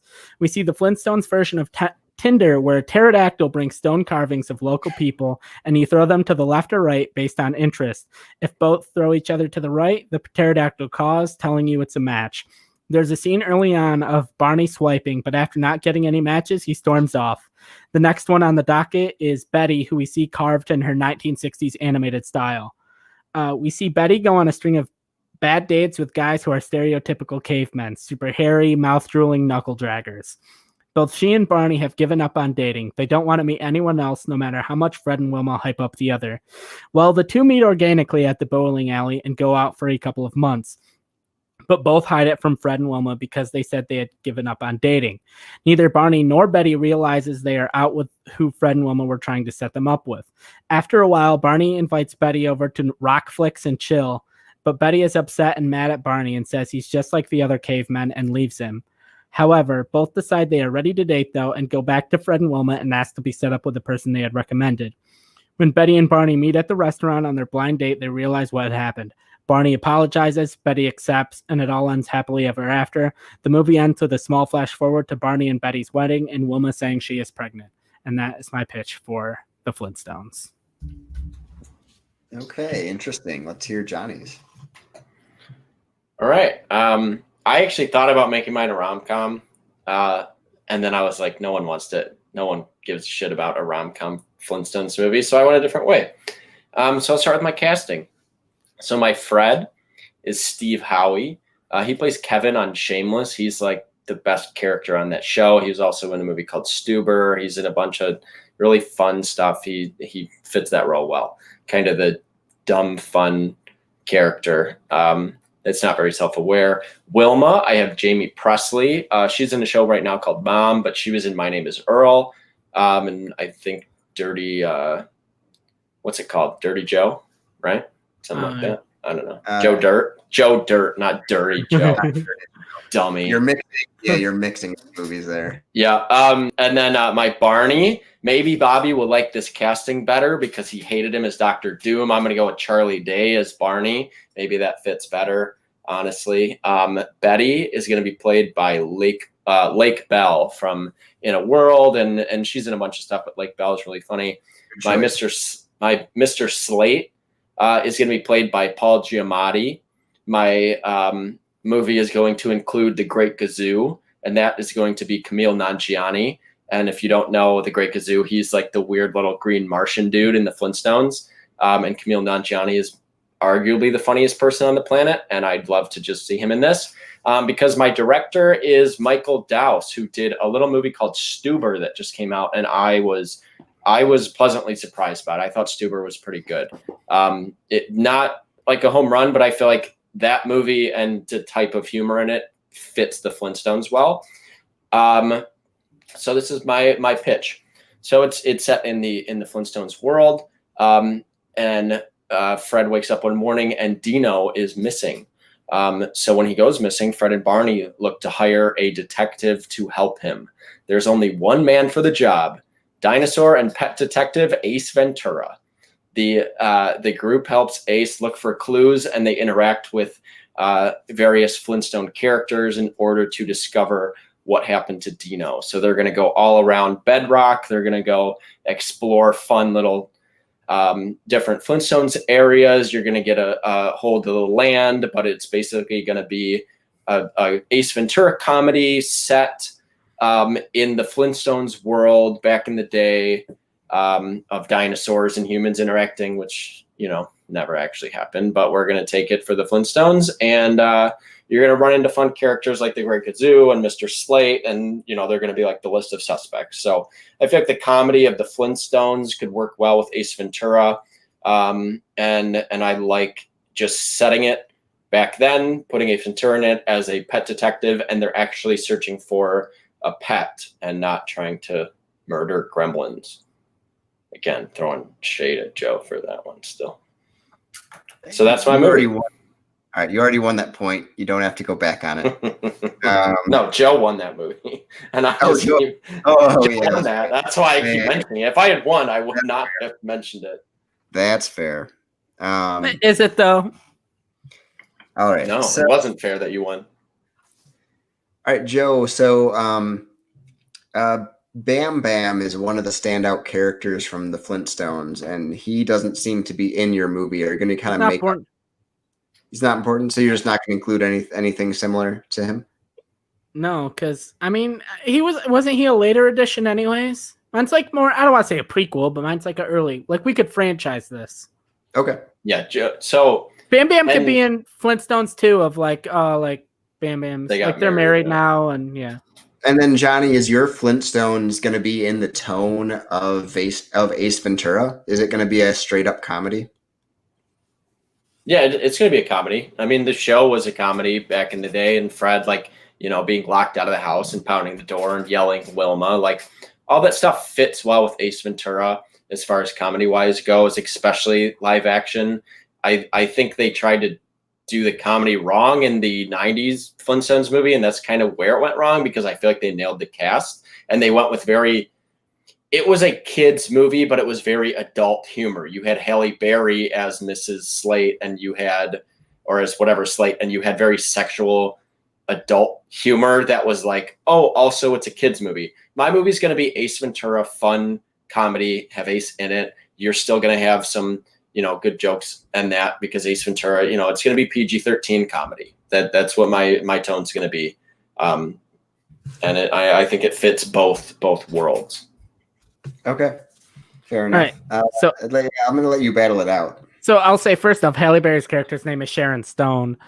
Second, no, it's not. I think 100%. I will bet my entire life that it is Sharon Stone. No, you're right, because on IMDb it listed her as Mrs. Stone or some Miss Stone. I thought it said Miss Slate. That makes sense. It's Sharon Stone. So my main thing with Johnny's is the Great Gazoo sucks. He's the Scrappy Doo or the cousin Oliver of the Flintstones. And Scrappy Doo is awesome in he's terrible. The Scooby-Doo movie. The live action Scooby-Doo movie is great. I will always defend it. And Scrappy Doo is great in it. Okay, I don't like Great Gazoo. And then my other thing is you kind of seem like you're doing a best of the Flintstones, where with Ace Ventura, they go around and they see all these popular Flintstones, Hanna-Barbera characters.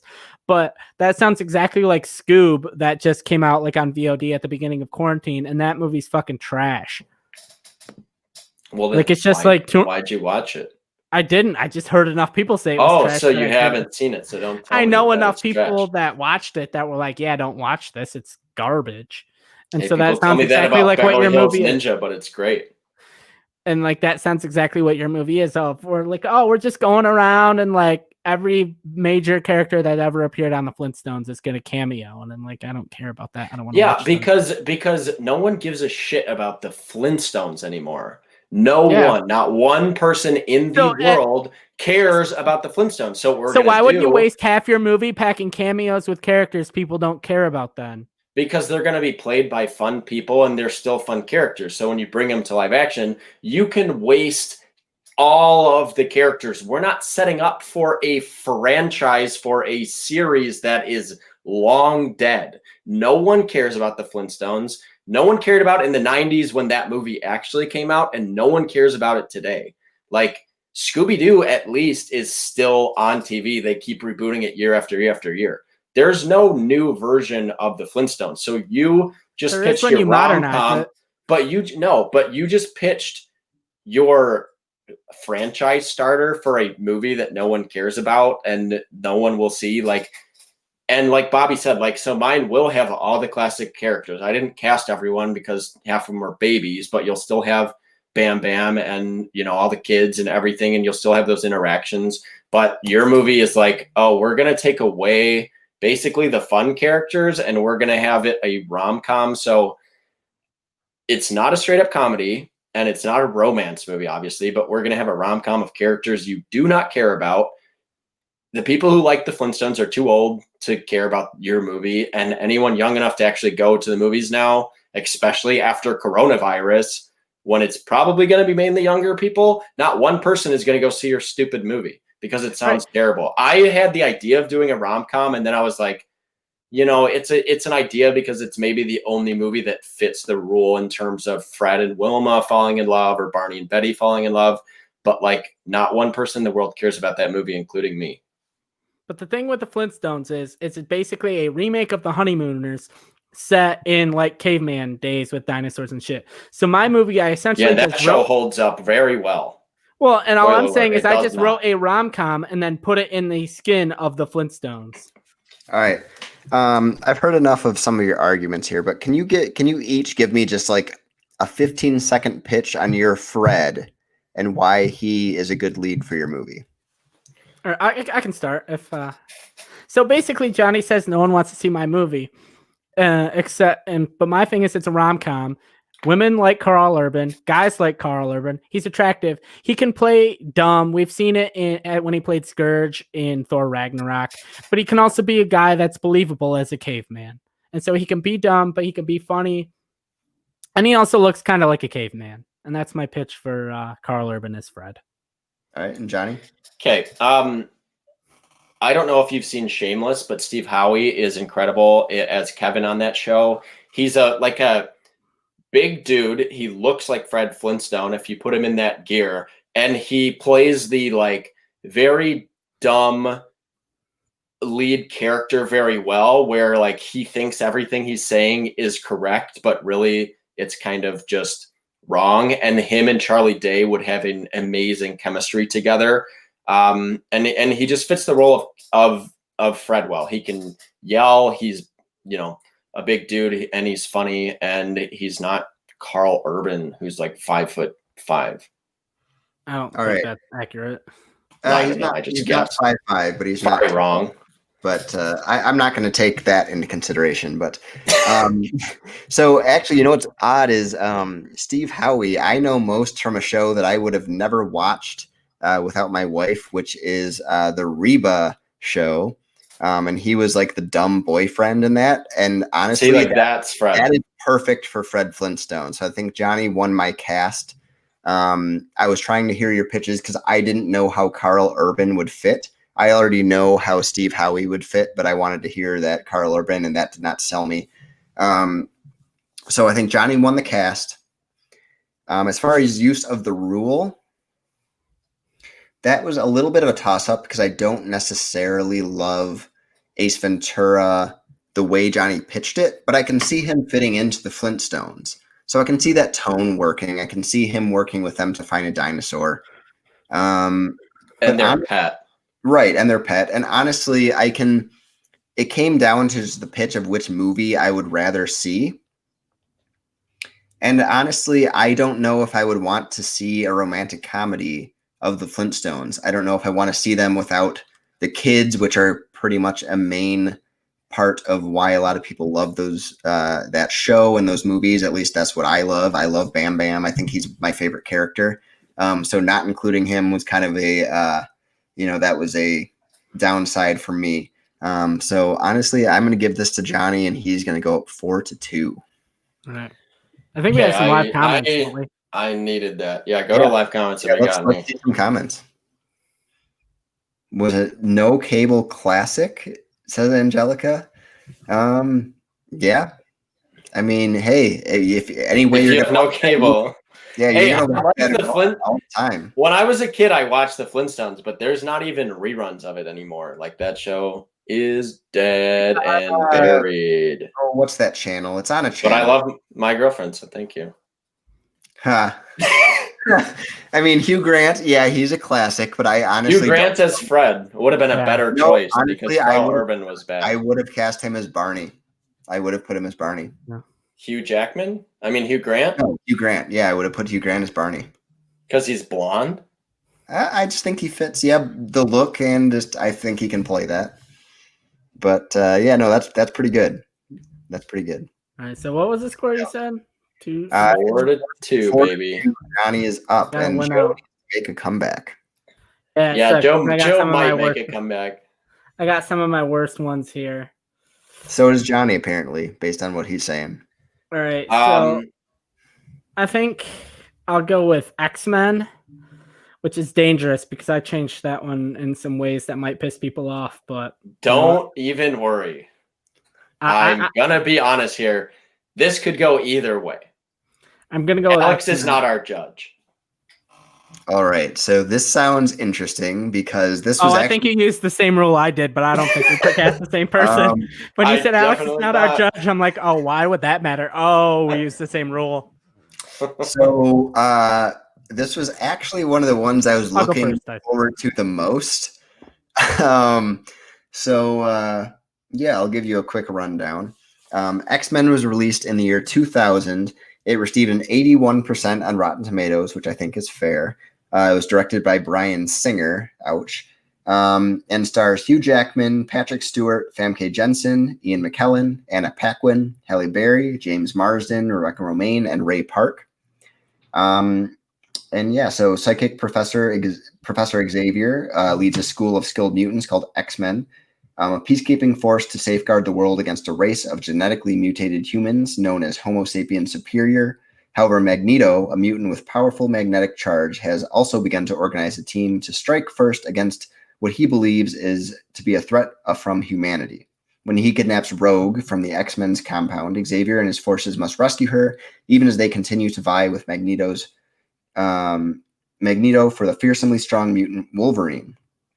Both Xavier and Magneto also have to contend with Senator Kelly, a heartless political leader who wants the solution against mutants on both sides. So let's hear your pitch, Joe. All right, so I'm just going to start with my director is Jordan Peele. My Professor X is going to be played by Jeremy Irons. My Magneto is going to be played by B.D. Wong, who is in Jurassic Park, Law & Order, and Law & Order SVU, and I'll get more on that casting choice later. You repeat that real quick? You broke up on my end. B.D. Wong. B.D. Wong is my Magneto. My Cyclops is Yahya Abdul-Mateen II. He was in Us. He was in Watchmen. He was in Aquaman as well. My Wolverine is Jackie Earle Haley, who played Rorschach in the Watchmen movie. My Jean Grey is Natalie Dormer from Game of Thrones. My Storm is Lupita Nyong'o from Us and Black Panther and 12 Years a Slave. My Rogue is Millie Bobby Brown from Stranger Things. And my Senator Kelly is Bradley Whitford from Get Out, Billy Madison, and The West Wing. This comes to my role because my Mystique, I cast WWE Hall of Famer Lita as Mystique. So fits well, Joe. Fits well in a Jordan Peele movie. Why not? So the movie opens in China on June 4th, 1989. We see the Chinese military suppress Tiananmen Square protests, and we are focused on a 29-year-old man who gets out. The next day, tanks are leaving Tiananmen Square. The same man is carrying groceries and watches the tanks roll up. He runs out, and the tanks stop. Not by their choice. They literally can't move. This man is the man known as Tank Man from the famous Times Magazine picture. A group of men come by and carry away the man as he is screaming in Chinese that he can stop them. In upstate New York, a bald man in his 40s takes off what comic book fans will recognize as Cerebro. The Chinese man sees the bald man in front of him and he tells him to come to America as soon as he can. He will now be in danger and he will have arrangements made and ready in his apartment. Cut to the not too distant future. The Chinese man we now know as Magneto and the bald one we now as Professor X are present at Senator Kelly's announcement of the Mutant Registration Act. Many people are protesting and holding signs that read Mutant Lives Matter. Magneto tells Professor X that the Mutant Registration Act will just make it easier for the government to round them up and kill them all. The overall plot of my movie is generally the same. With modern-day politics infused. Mutants are harassed by police, people in Hollywood are too afraid to work with known mutants, and depictions of mutants are generally derogatory. And Magneto is trying to turn everyone in Washington into a mutant with radiation technology, using Senator Kelly as his first test subject, and the X-Men are trying to stop him wearing their signature comic-accurate costumes. And I'll say the basic reason I changed Magneto from a Holocaust survivor to someone who was there at Tiananmen Square is basically Magneto, if he was, say, 12 at the beginning of the Holocaust, would now have to be 92 years old. And I think Marvel at some point is going to have to address that this isn't exactly believable. And I don't know if it's necessarily matters what atrocity Magneto was present at or a part of. It matters more that he has seen humanity tear itself apart in the worst possible way. And so that is why I changed Magneto's backstory. Also, Joe changed it because that was my idea. Joe and I did StreamYard calls every week during quarantine, and I pitched that in whatever we were talking about, and he stole it from me. But a good idea. So, quick question, Joe. By chance, do you watch John Campea?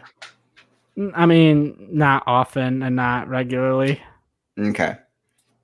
He's pitched something similar as far as Magneto's backstory in the past. I didn't even realize I stole this from Johnny, but if he's saying I did, I might have. I don't know. Joe and I talked about X-Men, and I think maybe it wasn't with you, but I thought it was because we were talking about X-Men one time when we were basically doing like the top 10 lists, and we were talking about Magneto he can't be the Holocaust anymore, and we brought up Tiananmen Square. So like it was more of just both of our ideas, and we were talking about it. But. All right. So regardless, that was just something that came up. That's not going to really affect the ruling, but I just thought it was funny.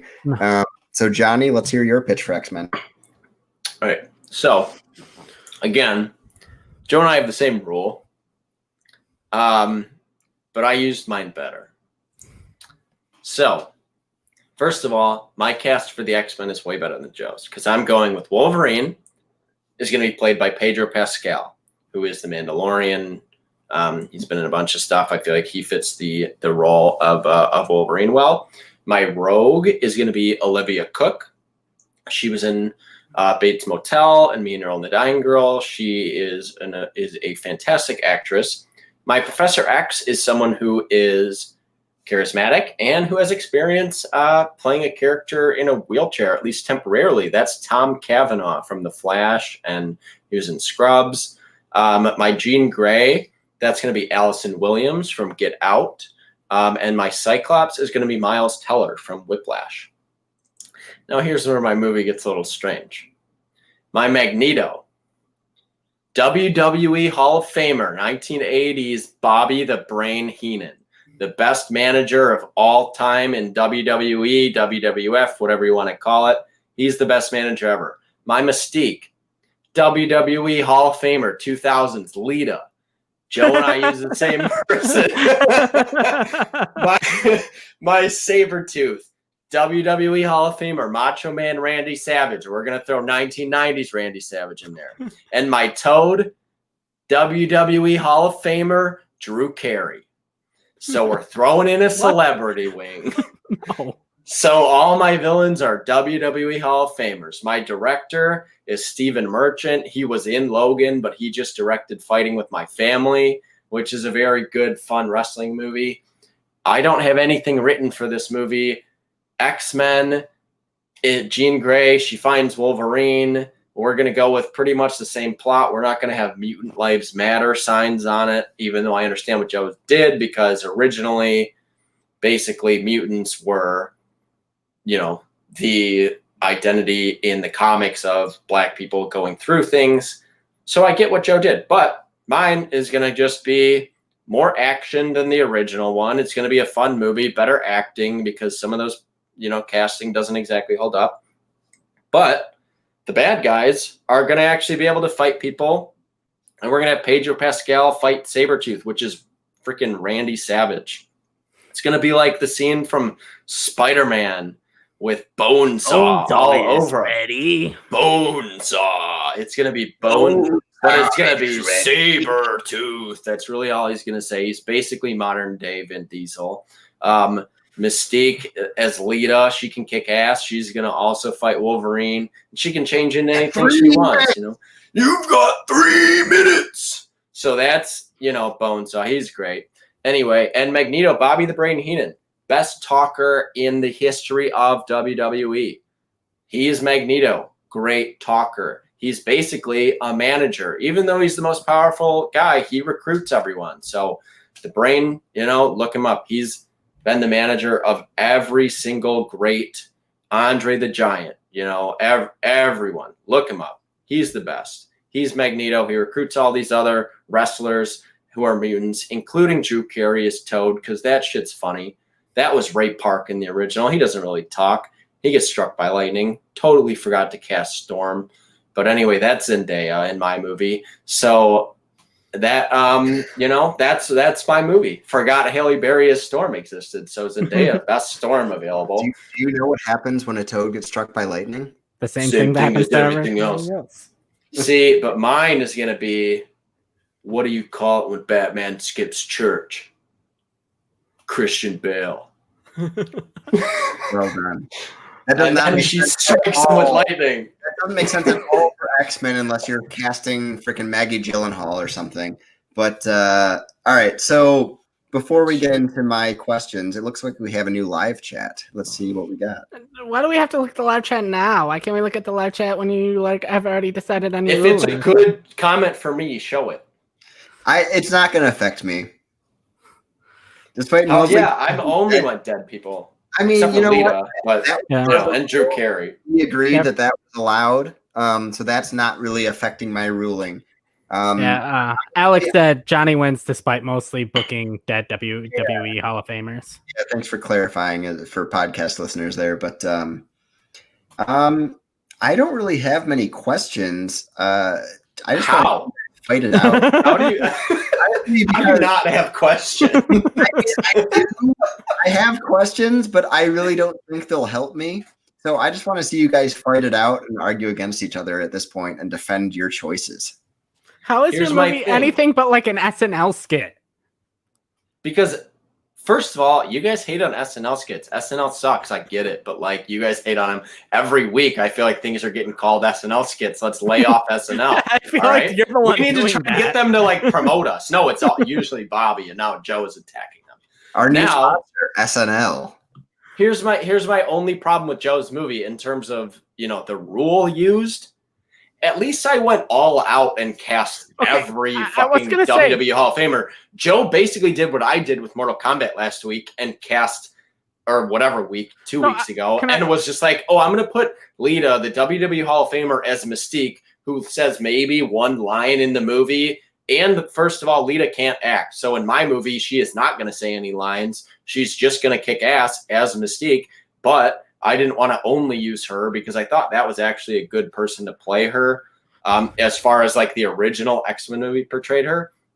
So I went with like real WWE Hall of Famers. You totally chickened out of this rule. How? The movie wasn't cast. Half your cast is the WWE Hall of Famers cast. And I was going to say, my one thing I was going to do was Sabretooth, Toad, and Mystique are essentially all the same character in that movie. They all show up and they fight somebody. So I was going to cut Sabretooth and Toad, and Mystique is just Magneto, and then Mystique shows up and fights people.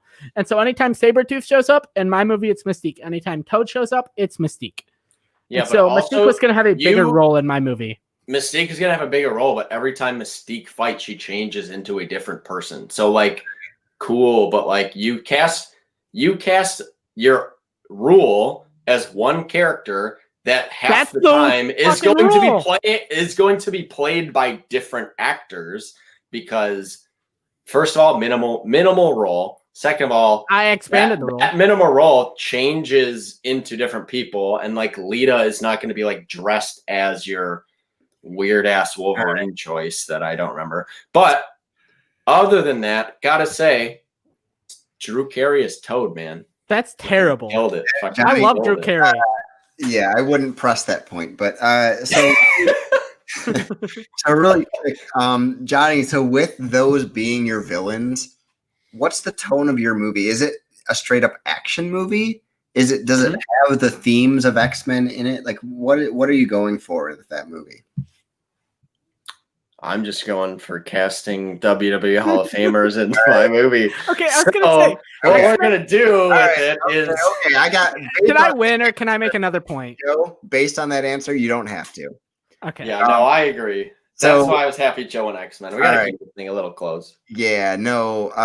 Joe blew that out of the water for me because Johnny completely blew his pitch for X-Men. Because honestly, you need to have some type of political or social commentary in the movie, with which Joe kept. That's kind of the basis for X-Men. The bad guys for X-Men cannot just be WWE Hall of Famers throughout. Because Lies. you cannot have Magneto, who is supposed to be like a mental match for Be the best talker in WWE history. But Look up Bobby the Brain, baby. Magneto is not just a talker. Yeah, he is. And he can control metal. Sorry. Bobby Heenan can put his arm up. He's capable of that. You know what, Johnny? I like how I'm the one that's drank 16 ounces of Budweiser and Johnny's drunk. I did not think that I was going to win that, so I just had to be passionate about it. No, and I didn't even write a pitch because I was like, this is the last rule and the last movie I have, and there's nothing.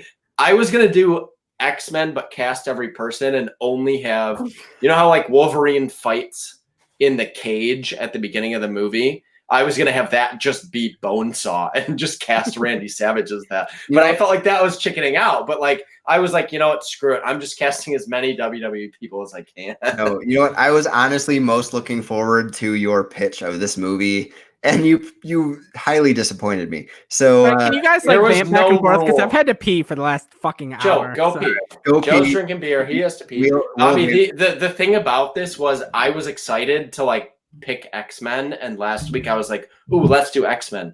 Then we got down to the rules and I was like, there's not one good rule to use for X-Men where I can do a serious cast. Yeah, unless you made it a 70s movie or something, which made the effects bad. Which made it a problem like Ghost Rider was. So like, yeah, I either had to make X-Men a rom-com, which I decided against because I was very close on love triangle between Wolverine, Cyclops, and the worst part of the original one. I was like, no.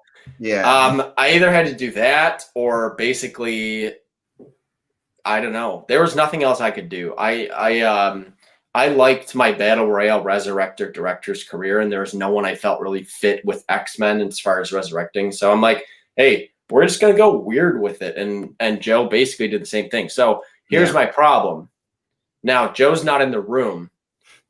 I'm going to go next. I'm going to go Small Soldiers because honestly, Joe might win that. And then it's going to come down to Creature from the Black Lagoon. And I want to make it close. And that one, I think I actually have a chance at.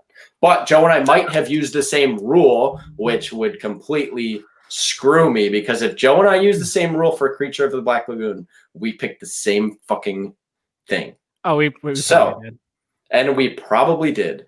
But that would be really interesting because honestly, it's been fun to see you guys pitch very different movies in the first few weeks, but to see you guys pitch the same concept has been really interesting. So I'm sure that's fun for you. It's less fun when you're trying to fight.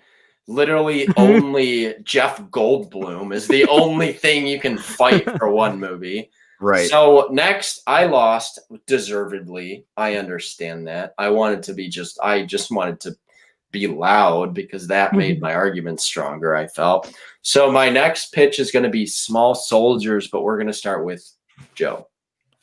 All right. So let me get to my description of the movie. Can't wait to see what you guys talked about. You'll see later. We just talk shit about you the whole time. I would do the same. I talk shit about myself all the time. All right. That's not cool. You should be positive. So Small Soldiers is our second Joe Dante movie. Hell yeah. It received a 48% on Rotten Tomatoes, which little low for me. I mean, I love very low. 100%. 100%. It starred Gregory Smith, Kirsten Dunst, Phil Hartman, Tommy Lee Jones, David Cross, Kevin Dunn, and Frank Langella, as well as many others for that voice cast. When teenager Alan buys a set of Commando Elite action figures, he's unaware that they have been programmed with military technology. The toys, including leader Chip, played by Tommy Lee Jones, spring to life and start taking their directives seriously, beginning by killing their enemies, the toy Gorgonites. But Archer, Frank Langella, and his Gorgonites won't go down without a fight. Alan gets caught in the middle of the war, as does his neighbor and crush, Kirsty, played by Kirsten Dunst. Kirsten Dunst, which is a very difficult name to say after drinking some beer. So let's hear your pitches. Apparently not after drinking some bourbon, though. Kirsten Dunst. Joe, let's hear it. All right, so the rule I'm using, which is going to narrow down what we do for Creature from the Black Lagoon, I'm resurrecting a director's career, and the director I chose is Chris Columbus, who did Home Alone, and he did the first 2 Harry Potters. He wrote Gremlins. I thought about resurrecting his career to come back and direct Gremlins, the movie he originally wrote, but he's doing this. Good choice. Bad choice. So my cast is Alan Abernathy. Is going to be played by Noah Jupe. I'm not sure. He was in Ford vs. Ferrari, A Quiet Place, and Honey Boy. Yeah, Noah Jupe.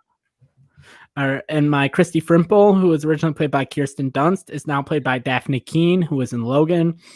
And my Stuart Abernathy, who was originally played by Kevin Dunn, is now going to be played by Jim Gaffigan.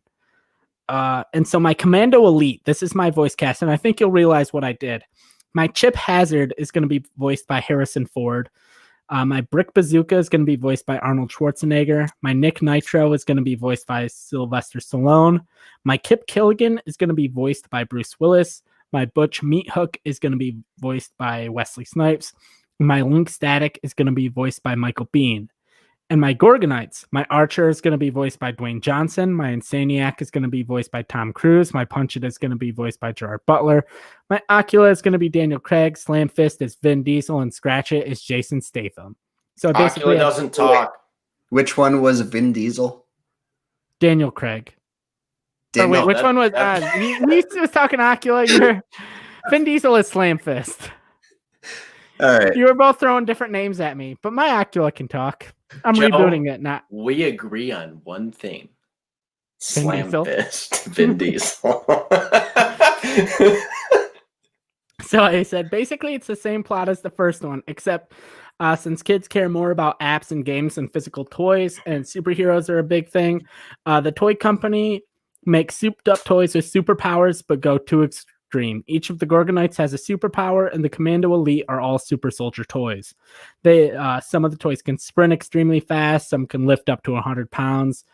They can see farther and hear better than other toys. So basically, it's like the Commando Elite are all super soldiers, but they're all the toys. They all have superpowers, but the toys aren't like, oh, I can like freeze things or I can like fly. It's all toy like powers that a toy could like feasibly have, but just like crank up to 11. It's nothing like insane. Okay. Cool. That's it. Yeah, it's the same plot basically. Like the movie's perfect, huh? You just got a lot of action stars. Yeah. This was like my last one, and I had been working for a while, and I was just like, eh. All right, Johnny, let's hear yours. Let's hear it. All right. So first, we're going to go Archer, Patrick Stewart. Wait, are we 4-4 now? No. Or no, we got one 4-3. more. Yeah. Okay, yeah. We're good. Yeah. Okay. And we both picked the same thing, and I feel like we're both going to have the same exact pitch. So okay, Archer, Patrick Stewart, Chip Hazard, Ian McKellen, Brick Bazooka, Kenan Thompson from SNL and a bunch of shit. Butch Meat Hook, great name. That's going to be played by Sam Rockwell. Nick Nitro has to be fast talking, energetic. That's going to be played by Tom Cruise. Slam Fist and Scratch It, both Vin Diesel. Great choice by Joe on that casting. We've had a lot of similarities this episode. Yeah. And my Insaniac is going to be played by A$AP Rocky. Also, I'll go for my pitch and then I'll say who my other person is. We'll do pitch, then we'll do my last two. That'll make the most sense. Okay. I'm going to make the real Small Soldiers movie everybody wants to see.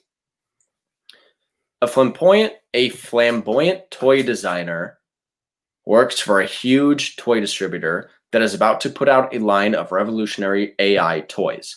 Every character has a microchip with the character's origin and personality. Something goes horribly wrong, and the AI toys become way too lifelike overnight, right before the grand opening. The soldier toys become killing machines hunting for the Gorgonites. Little do the other toys know that the designer of the Chip Hazard toy and the Archer toy put a backstory of star-crossed lovers into them. it's going to be a rom-com, and it's going to be Romeo and Juliet meets Small Soldiers meets Toy Story. Also, it's a musical, and my flamboyant toy maker is going to be played by Billy Eichner, and my director is Kelly Asbury, who did Shrek 2 and Romeo and Juliet. So my movie is going to be about Chip and Archer falling in love and wanting to be with each other while the Gorgonites fight the soldier toys. And you're going to have great songs like Take the Organs from the Gorgons and and were you on shrooms when you wrote this? No, I just wrote it a second ago. And You're My Gay Cat Lover. You're going to have classics like that, right? So, yeah, so Bobby plays the ukulele and I started singing Take the Organs from the Gorgons. So that's my movie. It's a rom-com, a gay toy rom-com between Patrick Stewart's Archer and Ian McKellen's Chip Hazard. And that's what I did to Toy Soldiers. Small Soldiers. What I say, toy soldiers. I was saying the Eminem song. Eminem song. Yeah, that'll be in my movie, Toy Soldiers. That song. Yeah, Eminem not in this movie. You don't know that. All right. Honestly, I get both your movies. For Joe's, I just want to know. So, what is going to differentiate this from the original? Because the original, even though some of us grew up loving it, was kind of a mediocre movie. It was kind of a love or hate as far as a lot of the critics go, and it didn't do great. So why is this going to make it something that people want to go see? Yeah, so because my toys have superpower. Like when they take out people, it's like part of like the dumbness is like when they take out a person, it's like not believable because it's a little plastic toy. But when you see like the opening of like when you see, I don't want to say commercial, but when the toy company guy that like designed these toys is showing this to the like marketing and executives of the toy company of like, hey, these are what the toys can do, of like, and you see the toy like bench pressing like 2 45-pound weights and you can see the toy sprint across the fucking desk at like a top speed. And so when they take out people, you're like, it's believable now. Yes, so believable, Joe. So believable. You made it so You got believable. your toys singing in a rom-com about Take the Organs from the Gorgon. So Johnny, what type of music is in this movie? And who are like trolls? I don't know. I'm shooting for the audience of like Romeo and Juliet and trolls, like, you know, kids and stuff. It's gonna be teaching kids about gay love, which is important in this country, and also about toys, which, you know, it'll sell a bunch of toys. Like that's gonna be cool. It'll make not money. south It'll of the Mason-Dixon line. I don't know what that means, but like, fuck that. Who gives a shit about the South? Okay. So, you know, it's just going to be like, you know, this movie has characters named Butch Meat Hook. All right. Like this is a very gay movie. And I feel like it didn't embrace that in the original, and it should have. And now I'm doing that. Like, or Brick Bazooka, Butch Meat Hook. These are all porn star names. So we're going... But we're going to make that a kid's movie. So let me get away from that point real quick. And we're... Okay. All right. Okay. Serious moment. All right. Wait. Take the Organs from the Gorgons. All right. We need to drink on every episode. Best original song. I made this movie Oscar bait. To be completely honest, I think this is the most drunk that all three of us have been on any episode of this so far. I don't know what you're talking about. To be honest, but really, so this is just the least amount of work I put into a movie. Yeah, same. I didn't know. Like, I had to do I did every single pitch today. So when I get to these, I'm just like, I finished this at 6 p.m. And we went on at 7, so Johnny, I got to make it interesting. Johnny, you know what? You know, before we do have a live comment I want to say. Right, damn right. ASAP Rocky in a musical, bench pressing toy. Revolutionary. I agree. Goddamn right. That's my beautiful girlfriend, Angelica, and she is right about this. No, this is a random person watching that does not know any of us. Okay, she doesn't know us, but she's super sexy and she should date me. But honestly, I did not want to do this because this makes this a lot less interesting. But my go-to rule. So I said there was one movie and one rule going into this pitch that was kind of my go-to. And it was to make a musical love story between Chip and Archer. That can't be true. It is. That can't be right. That No. can't be true. I call shenanigans. And honestly, I don't want to see a reimagining of toy soldiers or small soldiers as it is. It doesn't need to be done. There's really But what if they bench press weights they bench and run across a desk? So what makes this interesting, I am giving this point to Johnny. So Johnny did win this week, but you know what this does? We have not introduced our rules yet for when you win by more than 1 point. So when you win by more than 1 point, you get to replace one of your rules, right? Is that how Want me to explain it, or you can go ahead if you want to do it. Okay, so if someone wins by more than 1 point, the next time those two people face off, the winner gets a repeat, or you could call it a replace a rule. So we play with 9 rules. So essentially, the next time Johnny and I face off, if he beats me on the next round, say like this time how I was basically left with small soldiers and or he was left with say small soldiers and make it a rom-com. If he's like, I can't really make small soldiers a rom-com, you know what I'm gonna do?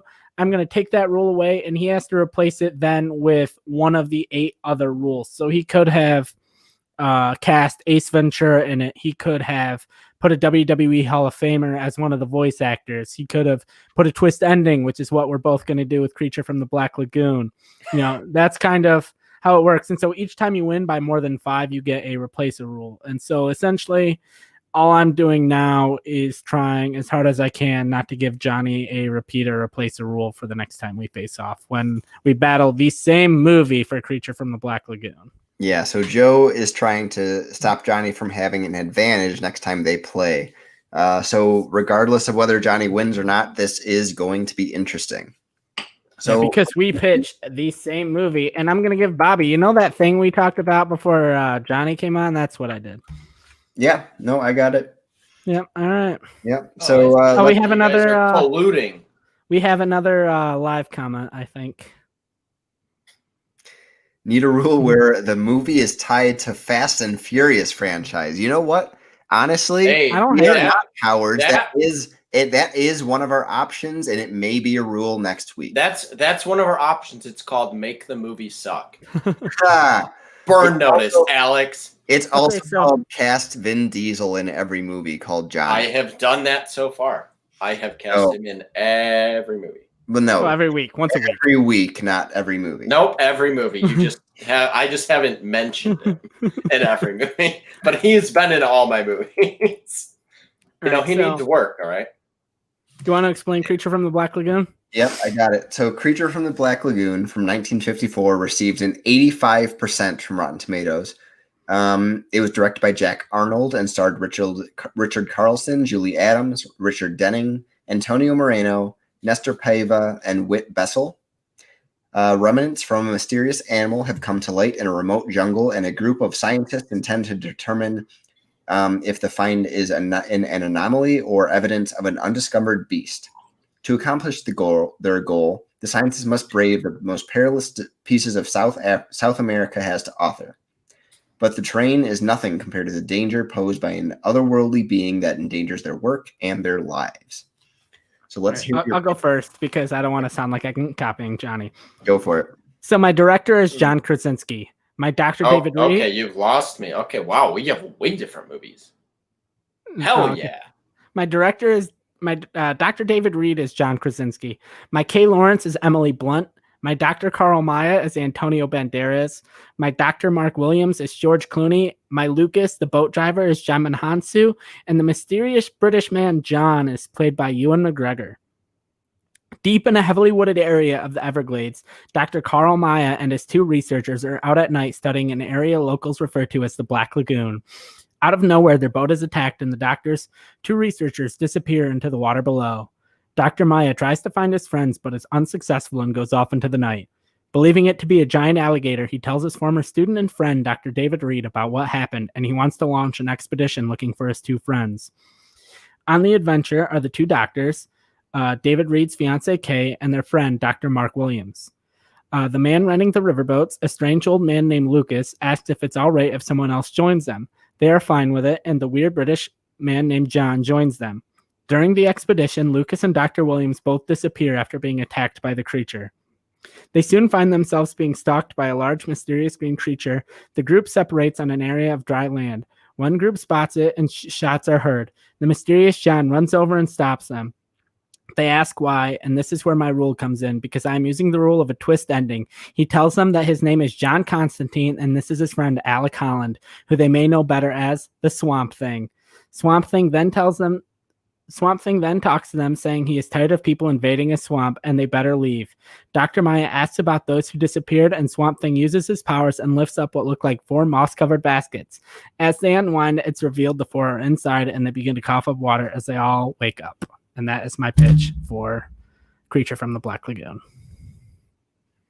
Okay, interesting. Let's hear Johnny's pitch for a very different movie, apparently. A very different movie because it's such an obvious twist, Joe. And you messed it up. I'll start with my cast, but it might give away my twist.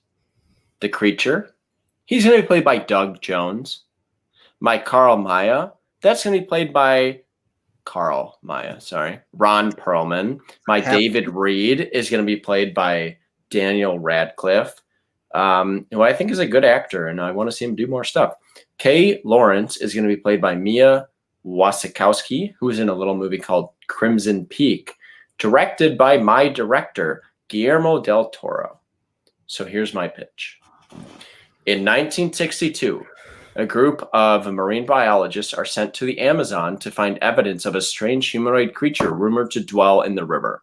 They discover shedded skin of a reptilian beast above the river. They discover shedded skin of a reptilian beast about the size of a man. There we go. Carl Maya, played by Ron Perlman, brings the skin to a nearby research center where he is told the legend of the creature from the Black Lagoon. Some say it is a deadly beast, and other legends tell of it as a god. Back at the biologist camp, the creature from the Black Lagoon emerges and kidnaps Kay Lawrence while she is sleeping. Well, at first she is scared. She eventually realizes the beast means no harm until it is attacked by the rest of the biologists and soldiers searching for her. Now, here's my rule. I'm adding a twist to the end. Obviously, Joe and I set that up. We both had a twist ending. The researchers managed to capture the creature. Carl says he knows the perfect man to transport the creature back to America for experiments and makes a phone call to Colonel Richard Strickland, played by Michael Shannon. The creature sheds his skin once again and goes from looking like a more prehistoric beast to looking like the creature from A Shape of Water, or The Shape of Water, because this movie is a prequel to The Shape of Water, and that is my twist ending, because The Shape of Water literally is about the creature from the Black Lagoon getting captured by Americans. So that's my twist. That's where it's going to lead to at the end. He's not going to look like the creature from the Black Lagoon. I mean, he's going to look like the creature from Black Lagoon most of the movie. And then at the end, during the twist after the Michael Shannon reveal, it will shed its skin to look like the beast from The Shape of Water. So it's not super obvious throughout the whole movie. So that's my twist. Doug Jones plays good monsters. Joe made his a Swamp Thing movie, and I actually made mine about what The Shape of Water is. So let's hear it. So what I want to hear from both of you is why, because you're both pitching the same rule, why does your twist ending add to the story of the creature from the Black Lagoon, and why does it need to be told in this way? And also, really quick before I get to that, actually, it looks like we have a live chat. What do we got?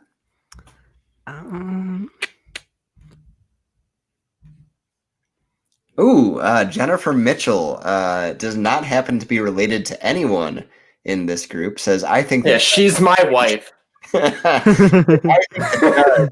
doing a great job, and I happen to agree very highly.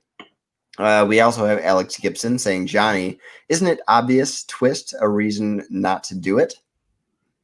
Which is fair. I mean, it is kind of obvious. You may have to defend that. It's obvious now. Okay, I'll go first. So you have a question to ask? So the question I asked before the live comments is why does the twist add to the story we're telling? Because The Creature from the Black Lagoon is a classic story which has not been retold very often. Why does the twist add to the story? Right. Okay, here's my main reasoning. Because first of all, Swamp Thing lives in a swamp, and The Creature from the Black Lagoon, the whole movie is about people going to the Amazon and hunting for the creature from the Black Lagoon, but that is in the Amazonian, South American river. That's where it belongs. In The Shape of Water, they say that's exactly where they captured the creature that they're studying, played by Doug Jones.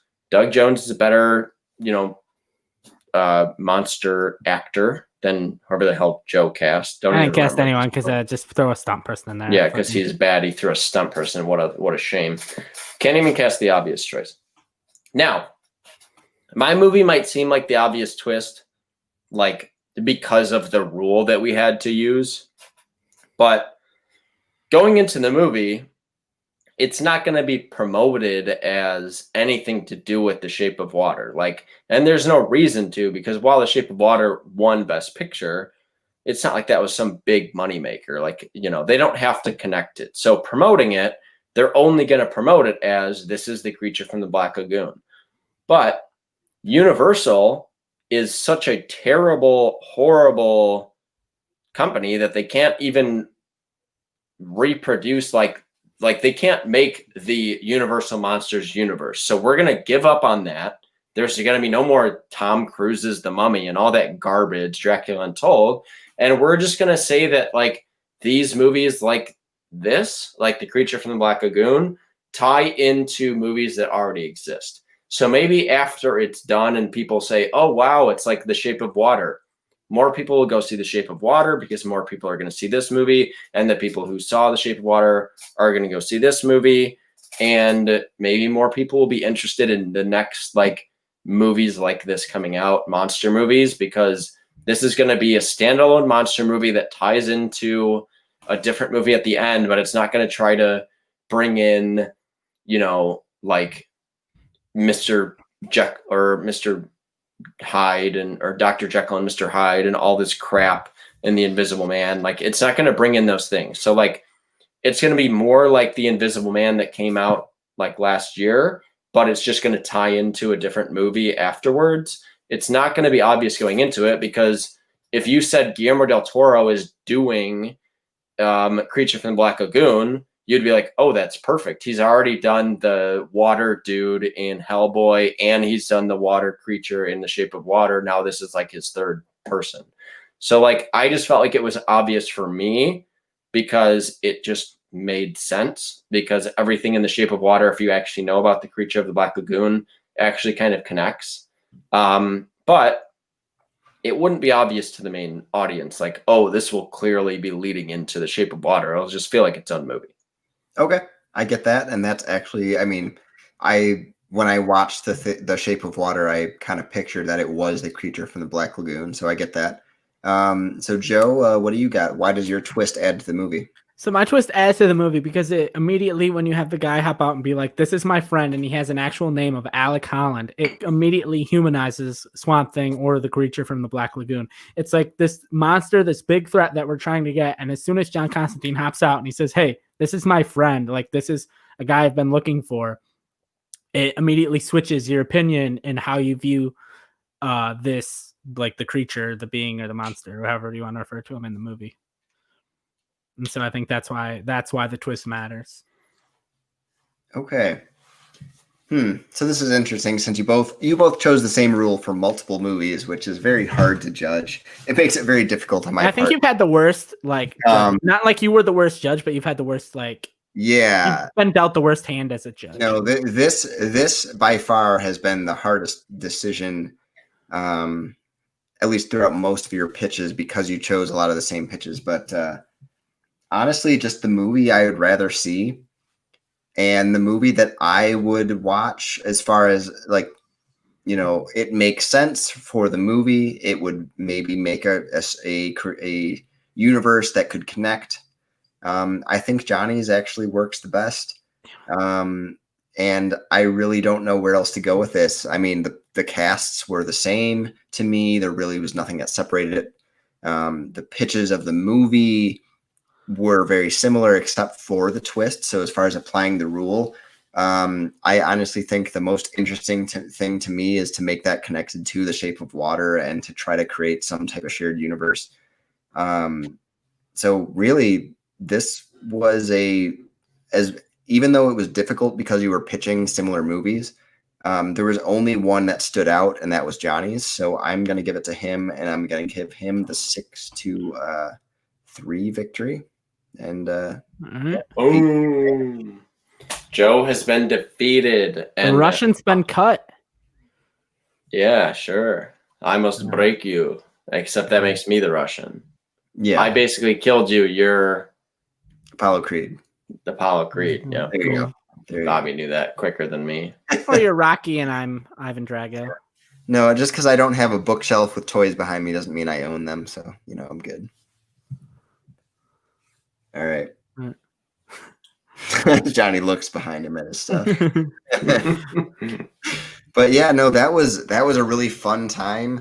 I honestly think as a judge that was way harder than the first time I did it, because you guys picked a lot of the same rules, and that's really difficult to do as a judge because you're just trying to nitpick at that point. So you're just kind of picture, what is the best movie that you would want to see. And that happened to be Johnny for more often than that. So we got a really interesting thing coming up next time Joe and Johnny face each other, where Johnny gets an advantage.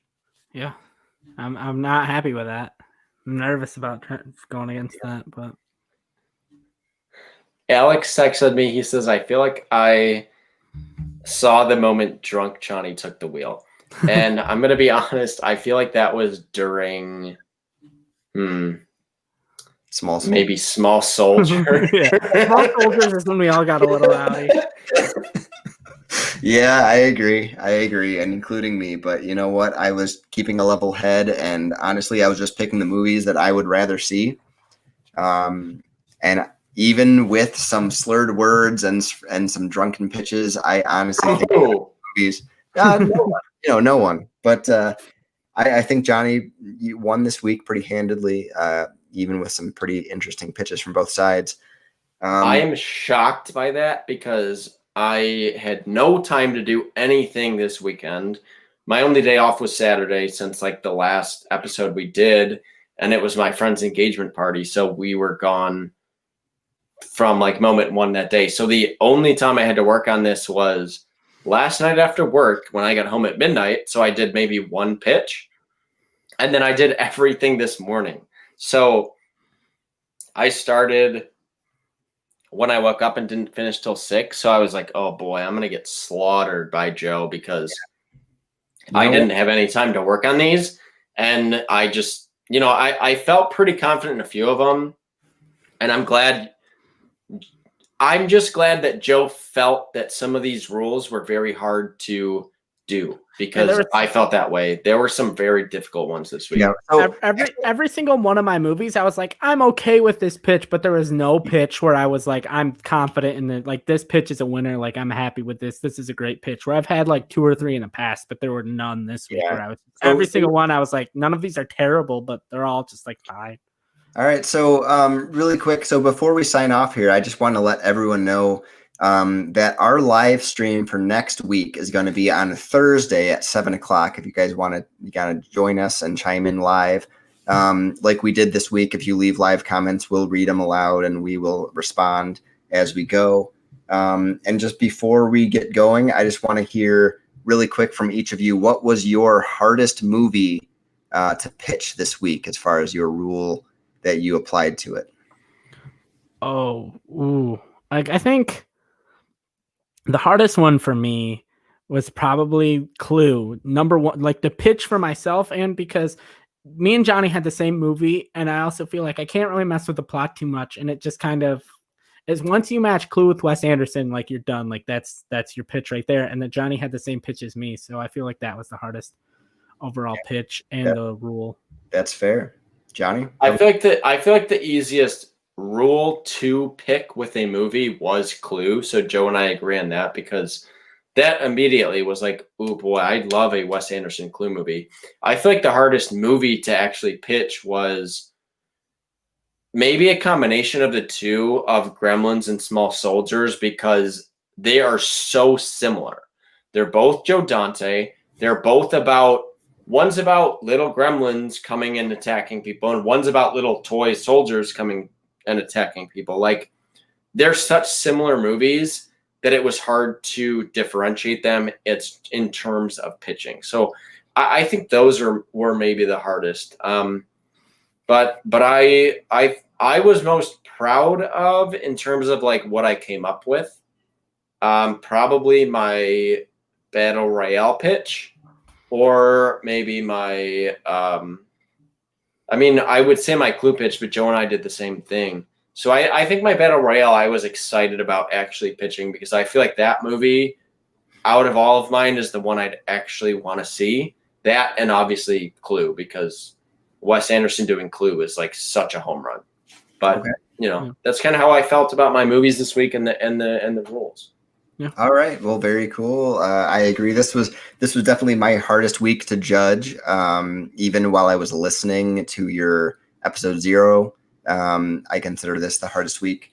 But again, everyone, just please come by on next Thursday at 7:00 and join us for our live stream.